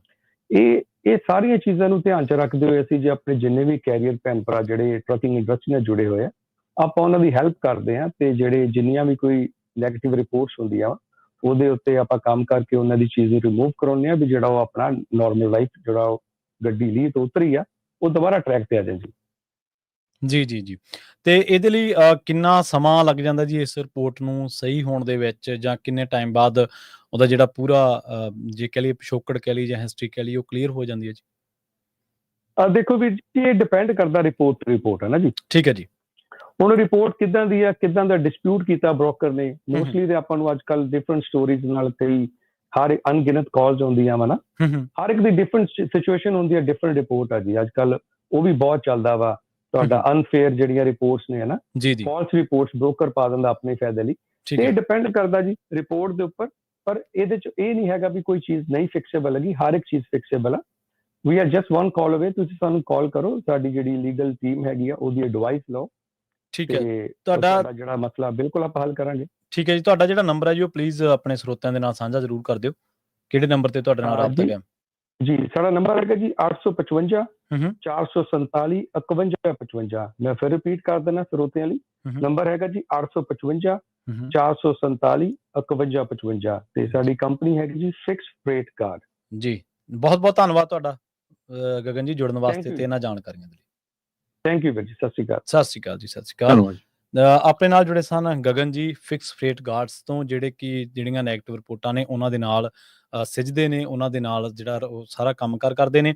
ਇਹਨਾਂ ਦੇ ਨਾਲ ਰਾਬਤਾ ਕਾਇਮ ਕਰਨ ਲਈ ਇਹਨਾਂ ਦਾ ਨੰਬਰ ਹੈ 855 447 5155, 855 447 5155 ਇਹਨਾਂ ਦਾ ਨੰਬਰ ਹੈ। ਇਸ ਨੰਬਰ ਦੇ ਉੱਤੇ ਤੁਹਾਡੀ ਕੋਈ ਵੀ ਰਿਪੋਰਟ ਆ, ਕਿਸੇ ਨੇ ਵੀ ਪਾਈ ਆ, ਬ੍ਰੋਕਰ ਨੇ ਪਾਈ ਆ ਜਾਂ ਕਿਸੇ ਨੇ ਵੀ, ਤਾਂ ਤੁਸੀਂ ਇਹਨਾਂ ਦੇ ਨਾਲ ਰਾਬਤਾ ਕਾਇਮ ਕਰਕੇ ਉਸ ਰਿਪੋਰਟ ਨੂੰ ਸੋਲਵ ਜਿਹੜਾ ਉਸ ਮੈਟਰ ਨੂੰ ਕਰ ਸਕਦੇ ਹੋ। ਜੀ ਹਰਜੋਤ ਸਿੰਘ ਜੀ, ਅਗਲੀ ਖਬਰ ਜਿਹੜੀ ਆ ਮਿਨੀਸੋਟਾ ਤੋਂ ਆ। ਮਿਨੀਸੋਟਾ ਡਿਪਾਰਟਮੈਂਟ ਆਫ ਟਰਾਂਸਪੋਰਟੇਸ਼ਨ ਇਹ ਰਿਪੋਰਟ ਕਰ ਰਹੀ ਹੈ ਵੀ ਕੱਲ ਉੱਥੇ ਬਹੁਤ ਜ਼ਿਆਦਾ ਜਿਹੜਾ ਤੂਫਾਨ ਆਇਆ ਸੀ ਹਾਈਵੇ 35 ਤੇ I-35 ਤੇ ਪਰੀਵਾਲਟ ਵਾਲੇ ਏਰੀਏ 'ਚ, ਜਿਹਦੇ ਨਾਲ 9 ਸੈਮੀ ਟਰੱਕ ਜਿਹੜੇ ਆ, ਵੱਡੇ ਟਰੱਕ, ਉਹ ਹਵਾ ਦੇ ਵਿੱਚ ਉੱਡ ਗਏ ਤੇ ਪਲਟ ਗਏ। ਸੋ ਜਿੰਨੇ ਵੀ ਜਿਹੜੇ ਸਾਡੇ ਸਰੋਤੇ ਹੈਗੇ ਸੁਣਦੇ, ਖਾਸ ਕਰਕੇ ਟਰੱਕਿੰਗ ਵਾਲੇ, ਜੇ ਮਿਨੀਐਪੋਲਿਸ ਵਾਲੇ ਏਰੀਏ 'ਚ ਹਜੇ ਵੀ ਜਿਹੜਾ ਵੈਦਰ ਉੱਥੇ ਖਰਾਬ ਆ, ਸੋ ਨੈਸ਼ਨਲ ਵੈਦਰ ਸਰਵਿਸ ਨੂੰ ਜ਼ਰੂਰ ਚੈੱਕ ਕਰ ਦਿਓ। ਤੇ ਜਾਂਦੇ ਇੱਕ ਆਪਾਂ ਇਕੋਨਮੀ ਦੀ ਜ਼ਰੂਰ ਗੱਲਬਾਤ ਕਰਨੀ ਹੈਗੀ ਆ। ਜੇ ਇਕੋਨਮੀ ਦੀ ਗੱਲਬਾਤ ਕਰਦੇ ਜਾਈਏ ਤੇ ਕਹਿੰਦੇ ਵੀ ਆਉਣ ਵਾਲਾ ਸਮਾਂ ਅਮਰੀਕਾ ਦੇ ਵਿੱਚ ਬਾਹਲਾ ਗੁੱਡ ਨਹੀਂ ਹੈਗਾ। ਫੋਰਚੂਨ ਮੈਗਜ਼ੀਨ ਰਿਪੋਰਟ ਕਰ ਰਿਹਾ ਆ, ਕਹਿੰਦੇ ਪਈ ਐਗਰੀਕਲਚਰ ਦੇ ਜਿਹੜੇ ਇਕੋਨੋਮਿਸਟ ਆ ਉਹ ਕਹਿੰਦੇ ਆ ਵੀ ਇੱਕ ਤਰ੍ਹਾਂ ਨਾਲ ਸੁਨਾਮੀ ਆ ਰਹੀ ਹੈਗੀ ਆ ਜੀ। ਐਗਰੀਕਲਚਰ ਦੀਆਂ ਪ੍ਰੋਡਕਟਸ ਦੇ ਵਿੱਚ। ਹੂੰ। ਕਹਿੰਦੇ ਤੁਸੀਂ ਸੋਚੋ ਜੇ ਦੁੱਧ ਦੀ ਕੀਮਤ $7 ਤੋਂ ਵੱਧ ਕੇ $14 ਹੋ ਜਾਏ ਓਹ ਅੱਛਾ। ਤੇ ਸਟ੍ਰਾਬੇਰੀ ਲਗਜ਼ਰੀ ਗੁੱਡਸ ਹੋ ਜਾਣ, ਹੂੰ। ਤੇ ਸਾਰੇ ਪ੍ਰੋਸੈਸਿੰਗ ਫੂਡ ਵੱਲ ਜਾਊਗੇ, ਉਹਦੇ ਨਾਲ ਹੋਰ ਜਿਹੜੀਆਂ ਬਿਮਾਰੀਆਂ ਵਧੂਗੀਆਂ। ਸੋ ਇਹ 6 ਮਹੀਨਿਆਂ ਦੇ ਵਿੱਚ ਉਹਨਾਂ ਨੇ ਸਟੱਡੀ ਕੀਤੀ ਹੈਗੀ ਆ ਲੇਬਰ ਤੇ ਐਗਰੀਕਲਚਰ ਨੂੰ ਲੈ ਕੇ। ਸੋ ਇਹ ਇੱਕ ਖਤਰੇ ਵਾਲੀ ਘੰਟੀ ਆ। ਦੂਸਰੇ ਪਾਸੇ ਜਿਹੜਾ ਫੈਡਰਲ ਰਿਜ਼ਰਵ ਬੋਰਡ ਆ, ਉਹ ਕਹਿੰਦੇ ਆ ਵੀ hopefully next month quarter basis point interest rate cut ਕਰ ਸਕਦਾ ਆ, ਤੇ ਆਉਣ ਵਾਲੇ 3 ਤੋਂ 6 ਮਹੀਨਿਆਂ ਦੇ ਵਿੱਚ ਕਾਫੀ ਜ਼ਿਆਦਾ ਜਿਹੜੇ ਕੱਟ ਕੀਤੇ ਜਾ ਸਕਦੇ ਆ। ਸੋ ਸਤੰਬਰ 16 ਤੋਂ 17 ਨੂੰ ਜਿਹੜੀ ਫੈਡਰਲ ਰਿਜ਼ਰਵ ਬੋਰਡ ਦੀ ਮੀਟਿੰਗ ਹੋਣੀ ਆ, ਉਹਦੇ ਵਿੱਚ ਕੁਆਟਰ ਬੇਸਿਸ ਪੁਆਇੰਟ ਕੱਟ ਲੱਗ ਰਿਹਾ ਹੈ। ਇਹ ਵੀ ਰੋਇਟਰਸ ਮੈਗਜ਼ੀਨ ਰਿਪੋਰਟ ਕਰ ਰਿਹਾ ਹੈਗਾ। ਤੇ ਆਉਣ ਵਾਲੇ 3 ਤੋਂ 6 ਮਹੀਨਿਆਂ ਦੇ ਵਿੱਚ ਕਹਿੰਦੇ ਵੀ ਮੇਬੀ 1.25 ਤੋਂ 1.5% ਤੱਕ ਵੀ ਜਿਹੜਾ ਡਾਊਨ ਜਾ ਸਕਦਾ, ਕਿਉਂਕਿ ਜਿਸ ਹਿਸਾਬ ਦੇ ਨਾਲ ਇਕਨੋਮੀ ਡਾਊਨ ਜਾ ਰਹੀ ਆ, ਆਪਾਂ ਕੱਲ ਵੀ ਖਬਰਾਂ ਸਾਂਝੀਆਂ ਕੀਤੀਆਂ ਸੀਆਂ, ਜੀ। ਬਹੁਤ ਸਾਰੀਆਂ ਲੇ ਆਫ ਹੋ ਰਹੀਆਂ, ਚੀਜ਼ਾਂ ਦੀ ਜਿਹੜੀਆਂ ਕੀਮਤਾਂ ਬਹੁਤ ਜ਼ਿਆਦਾ ਵੱਧ ਰਹੀਆਂ ਹੈਗੀਆਂ। ਸੋ ਅਲਟੀਮੇਟਲੀ ਜਿਹੜਾ ਇੰਟਰਸਟ ਰੇਟ ਘਟਾਊਗੇ। ਹੁਣ ਫਿਰ ਦੇਖੋ ਉਹਦੇ ਨਾਲ ਕੀ ਅਸਰ ਹੋਊਗਾ, ਪਰ ਇਹ ਜੋ ਖਬਰ ਆ ਉਹ ਆਪਾਂ ਤੁਹਾਡੇ ਨਾਲ ਸਾਂਝੀ ਕੀਤੀ। ਹਾਂਜੀ ਬਿਲਕੁਲ। ਸੋ ਫਰਕ ਤਾਂ ਪੈਣਾ ਹੀ ਹੈ ਜੀ। ਇੱਕ ਪਾਸੇ ਆਪਾਂ ਇਹ ਵੀ ਖਬਰਾਂ ਹਰਜੋਤ ਸਿੰਘ ਜੀ ਕੈਲੀਫੋਰਨੀਆ ਦੇ ਬਾਰੇ ਸਾਂਝੀਆਂ ਕਰਦੇ ਹਾਂ ਵੀ ਇੱਥੇ ਜਿਹੜਾ ਗੈਸ ਪ੍ਰਾਈਸ ਆ ਉਹ ਰਿਫਾਈਨਰੀਜ਼ ਦੇ ਬੰਦ ਹੋਣ ਦੇ ਨਾਲ, ਇੱਕ ਰਿਫਾਈਨਰੀ ਜਿਹੜੀ ਬੰਦ ਹੋਣ ਦੇ ਨਾਲ ਉਹ ਵੀ ਵੱਧ ਜਾਣਾ। ਤੇ ਜੇਕਰ ਇਹ ਵੀ ਕਰਦੀਆਂ ਨੇ ਰਿਪੋਰਟਾਂ ਜਿਹੜੀਆਂ ਆਉਣ ਵਾਲੇ ਟਾਈਮ ਦੇ ਵਿੱਚ ਪ੍ਰਭਾਵਿਤ, ਤਾਂ ਫਿਰ ਦੇਖ ਲਓ ਤੁਸੀਂ ਵੀ ਲੋਕਾਂ ਦੀ ਜੇਬ ਦੇ ਉੱਤੇ ਕਿੱਡਾ ਵੱਡਾ ਜਿਹੜਾ ਡਾਕਾ ਉਹ ਪੈ ਜਾਣਾ ਆ ਜੀ। ਤੇ ਆਪਣਾ ਬਿਲਕੁਲ, ਇੱਕ ਸਾਡੇ ਸਰੋਤੇ ਜਿਹੜੇ ਜਾਂਦੇ ਦੱਸਦੇ ਸੀ ਵੀ ਉਹ ਕਮੈਂਟ ਕਰਦੇ ਵੀ ਪੰਜਾਬ ਪੋਲਿਟਿਕਸ ਨਾ ਡਿਸਕਸ ਕਰੋ, ਪਰ ਪ੍ਰੋਬਲਮ ਇਹ ਆ ਵੀ ਜਿਹੜੇ ਪੰਜਾਬ ਦੇ ਪੋਲੀਟੀਸ਼ੀਅਨ ਆ ਉਹ ਅਮਰੀਕਾ ਦੇ ਸਿੱਖਾਂ ਦੇ ਮਸਲਿਆਂ 'ਚ ਪੂਰਾ ਜਾਂ ਇੰਡੀਆ ਦੇ ਜਿਹੜੇ ਪੋਲੀਟੀਸ਼ੀਅਨ ਉਹ ਦਖਲ ਦੇਣੋਂ ਨਹੀਂ ਹਟਦੇ। ਨੌਜਵਾਨ ਦੇ ਮਾਮਲੇ ਦੇ ਵਿੱਚ ਜੇ ਹਰਸਿਮਰਤ ਕੌਰ ਬਾਦਲ ਵਰਗੀ ਨੇ ਨਾ ਚਿੱਠੀ ਲਿਖੀ ਹੁੰਦੀ, ਸਹੀ ਗੱਲ, ਨਾ ਜਿਹੜੇ ਵਰਗੇ ਨੇ ਪਟੀਸ਼ਨ ਸ਼ੁਰੂ ਹੋਈ ਹੁੰਦੀ, ਹਾਂਜੀ। ਤੇ ਐਡਾ ਵੱਡਾ ਇਸ਼ੂ ਨਹੀਂ ਬਣਨਾ ਸੀ। ਹੁਣ ਤੁਸੀਂ ਉਹ ਤਾਂ ਦੇਖੋ ਨਾ, ਪਿਛਲੇ ਦਿਨਾਂ ਦੀਆਂ ਸਾਡੀਆਂ ਖਬਰਾਂ ਦੇਖੋ ਵੀ ਕਿਸ ਤਰ੍ਹਾਂ ਇੱਕ ਬ੍ਰੇਟਫੋਰਡ ਜਿਹੜਾ ਮੈਗਜ਼ੀਨ ਆ, ਉਹਨਾਂ ਨੇ ਜਿਹੜਾ ਰਿਪਬਲਿਕਨਸ ਦੇ ਵਿੱਚ ਵੱਡੀ ਮਾਤਰਾ ਦੇ ਵਿੱਚ ਪੜਿਆ ਜਾਂਦਾ ਹੈਗਾ, ਕਿੱਡਿਆਂ ਉਹਨੇ ਰਿਪੋਰਟ ਛਾਪੀ ਵੀ ਦੇਖੋ ਜੀ ਇੱਕ MP ਜਿਹੜਾ ਲੈਟਰ ਲਿਖ ਰਿਹਾ, ਦੂਜੇ ਪਾਸੇ ਉਹ ਜਿਹੜਾ ਨੌਜਵਾਨ ਆ ਉਹਨੇ ਪੋਲੀਟੀਕਲ ਸਾਇੰਸ ਨੂੰ ਅਪਲਾਈ ਕੀਤਾ ਹੈ। ਸੋ ਇਸ ਕਰਕੇ ਸਾਨੂੰ ਇੱਥੇ ਡਿਸਕਸ ਤਾਂ ਕਰਨਾ ਹੀ ਆ ਕਿ ਤੁਸੀਂ ਸਾਡੀਆਂ ਕਾਹਤੇ ਇੱਥੇ ਆ ਕੇ ਲੱਤ ਫਸਾਨੇ ਆ। ਜਦੋਂ ਸ਼ਰੇਆਮ ਆਪਾਂ ਕਹਿ ਰਹੇ ਆ ਵੀ ਜੀ ਇੱਕ ਨੌਜਵਾਨ ਜਿਹੜਾ ਆ ਉਹ ਮੈਂਟਲੀ ਅਪਸੈਟ ਲੱਗਦਾ, ਜਿਸ ਨੇ ਮਸ਼ੈਟੀ ਇੱਕ ਬਲੇਡ ਹੁੰਦਾ ਹੈ ਲੰਮਾ ਜਿਹਾ, ਉਹ ਚੱਕਿਆ ਆ, ਤੇ ਹੁਣ ਭਾਰਤ ਦਾ ਮੀਡੀਆ ਜਿਹੜਾ ਉਹ ਕਹਿ ਰਿਹਾ ਵੀ ਨਹੀਂ ਜੀ ਉਹ ਤਾਂ ਉੱਥੇ ਗੱਤਕਾ ਖੇਲ ਰਿਹਾ ਸੀ ਖੰਡੇ ਨਾਲ, ਹੁਣ ਕਿਉਂ ਨਾ ਤੁਸੀਂ ਕਰੋ। ਸੋ ਉਹਦੇ 'ਚ ਤੁਸੀਂ ਕਮੈਂਟ ਜਾ ਕੇ ਦੇਖੋ, ਉਹ ਕਹਿੰਦੇ ਵੀ ਅਮਰੀਕਾ 'ਚ ਸਿੱਖਾਂ ਦੀਆਂ ਕਿਰਪਾਨਾਂ ਬੈਨ ਕਰ ਦੇਣੀਆਂ ਚਾਹੀਦੀਆਂ ਇਸੇ ਇੰਸੀਡੈਂਟ ਨੂੰ ਦੇਖ ਕੇ। ਬਿਲਕੁਲ। ਸੋ ਇਸ ਕਰਕੇ ਉਹ ਮੀਡੀਆ ਵੇਵ ਇਦਾਂ ਚਲਾਉਂਦੇ ਆ।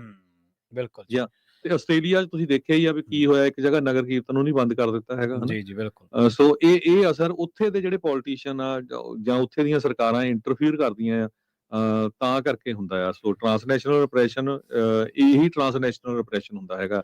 ਸੋ ਅੱਜ VOTING ਵੀ ਹੋਣੀ ਹੈਗੀ ਆ ਸੈਕਰਾਮੈਂਟੋ ਦੇ ਵਿੱਚ। ਉਸ ਕਮੇਟੀ ਵੱਲੋਂ SB 509 ਨੂੰ ਲੈ ਕੇ ਕੁਝ ਆਪਣੇ ਜਿਹੜੇ ਪੰਜਾਬੀ ਭੈਣ ਭਰਾ ਵੀ ਪਹੁੰਚੇ ਹੋਏ ਆ। ਅੱਜ ਉਹਨਾਂ ਨੇ ਕਮੈਂਟ ਨਹੀਂ ਲੈਣਾ। 10 ਵਜੇ ਹੀ ਹੋਣੀ ਸੀ ਮੀਟਿੰਗ, ਹੁਣ ਦੇਖਦੇ ਆ ਵੀ ਉਹ ਤੋਂ ਕੀ ਹੁੰਦਾ। ਉਹ ਤੋਂ ਬਾਅਦ ਜਿਹੜੇ ਅਸੈਂਬਲੀ ਦੇ ਵਿੱਚ ਫਿਰ VOTING ਹੋਊਗੀ। ਆਪਣੇ ਅਸੈਂਬਲੀ ਮੈਂਬਰ ਨੂੰ ਪਲੀਜ਼ ਕਾਲ ਕਰੋ।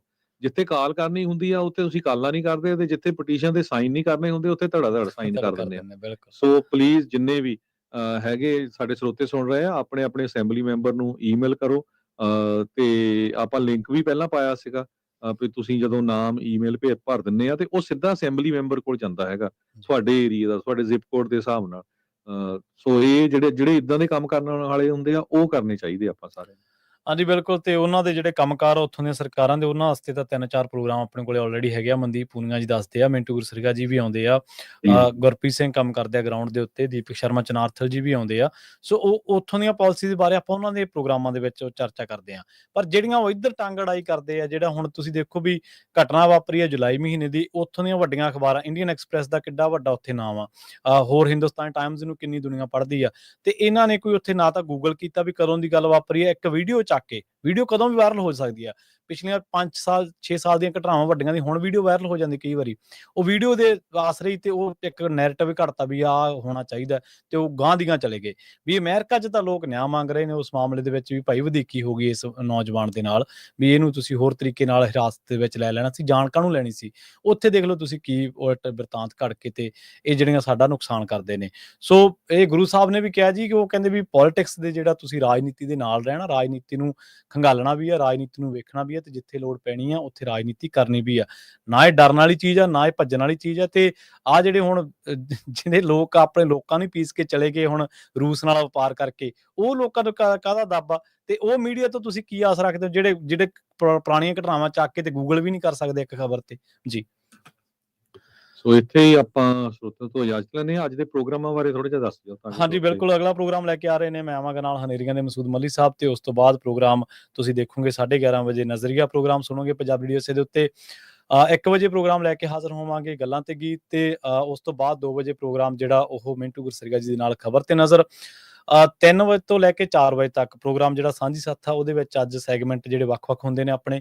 ਆਪਾਂ ਕਿਸੇ ਮੋਟੀਵੇਸ਼ਨਲ ਸਟੋਰੀ ਦੇ ਉੱਤੇ ਕੰਮ ਕਰਦੇ ਹਾਂ, ਜਾਂ ਫਿਰ ਇਹਦੇ ਨਾਲ ਜਕਾਰਾ ਤੋਂ ਆਪਣੇ ਨਾਲ ਜਿਹੜੇ ਜਥੇਬੰਦੀ ਦੇ ਨਾਲ ਕੰਮ ਕਰਦੇ ਨੇ ਨੌਜਵਾਨ ਉਹ ਜੁੜਦੇ ਨੇ, ਉਹ ਆਪਣੀਆਂ ਗੱਲਾਂ ਬਾਤਾਂ ਜਿਹੜੀਆਂ ਨੇ ਸਾਂਝੀਆਂ ਕਰਦੇ ਨੇ। ਤੇ 4 ਤੋਂ 5:30 ਵਜੇ ਤੱਕ ਪ੍ਰੋਗਰਾਮ ਘਰ ਸੰਸਾਰ। 5:40 ਤੇ ਪ੍ਰੋਗਰਾਮ ਤੁਸੀਂ ਪੰਜਾਬੀ ਰੇਡੀਓ ਇਸੇ ਤੇ ਸੁਣੋਗੇ ਅਪਡੇਟ ਕੈਲੀਫੋਰਨੀਆ। 6 ਵਜੇ ਤੁਸੀਂ ਸਰਵਣ ਕਰੋਗੇ ਸ਼ਾਮ ਦੀ ਦੀਵਾਨ, ਤੇ ਉਸ ਤੋਂ ਬਾਅਦ ਆਪਣੀ ਮੁਲਾਕਾਤ ਹੋਵੇਗੀ ਪ੍ਰੋਗਰਾਮ ਖਬਰ ਤੇ ਨਜ਼ਰ ਦੇ ਵਿੱਚ ਦੀਪਕ ਸ਼ਰਮਾ ਚਨਾਰਥਲ ਜੀ ਨਾਲ। ਤੇ ਉਸ ਤੋਂ ਬਾਅਦ ਤੁਸੀਂ ਪ੍ਰੋਗਰਾਮ ਸੁਣੋਗੇ ਗਜ਼ਲ ਜੀ ਦੇ ਨਾਲ, ਜਿਹੜਾ ਉਹਨਾਂ ਦਾ ਪ੍ਰੋਗਰਾਮ ਰਾਤ ਨੂੰ ਲੈ ਕੇ ਆਉਂਦੇ ਨੇ ਉਹ। ਪੰਜਾਬੀ ਰੇਡੀਓ ਇਸੇ ਦੇ ਉੱਤੇ ਪ੍ਰੋਗਰਾਮਾਂ ਦਾ ਸਿਲਸਿਲਾ ਜਿਹੜਾ ਲਗਾਤਾਰ ਜਾਰੀ ਆ। 3 ਜਿਹੜੀਆਂ ਅਹਿਮ ਅਪਡੇਟਸ ਨੇ ਉਹ ਵੀ ਹੁਣ ਲੱਗਦਾ ਤੁਹਾਡੇ ਨਾਲ ਸਾਂਝੀਆਂ ਕਰਦੇ ਚੱਲੇ।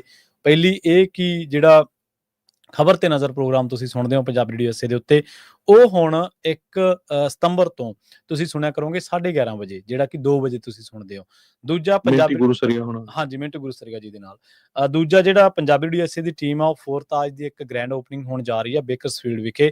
ਪੰਜਾਬੀ ਰੇਡੀਓ ਇਸੇ ਦੀ ਟੀਮ ਇਸ ਓਪਨਿੰਗ ਦੀ ਜਿਹੜੀ ਹੈ ਗ੍ਰੈਂਡ ਓਪਨਿੰਗ ਦੀ ਕਵਰੇਜ ਕਰੇਗੀ। ਤੁਸੀਂ ਉੱਥੇ ਜ਼ਰੂਰ ਪਹੁੰਚਣਾ, ਉੱਥੇ ਪਹੁੰਚ ਕੇ ਤੇ ਟੀਮ ਦੇ ਨਾਲ ਵੀ ਮਿਲਣਾ, ਤੇ ਉਹਨਾਂ ਦੀ ਵੀ ਹੌਸਲਾ ਅਫਜ਼ਾਈ ਜ਼ਰੂਰ ਕਰਨੀ।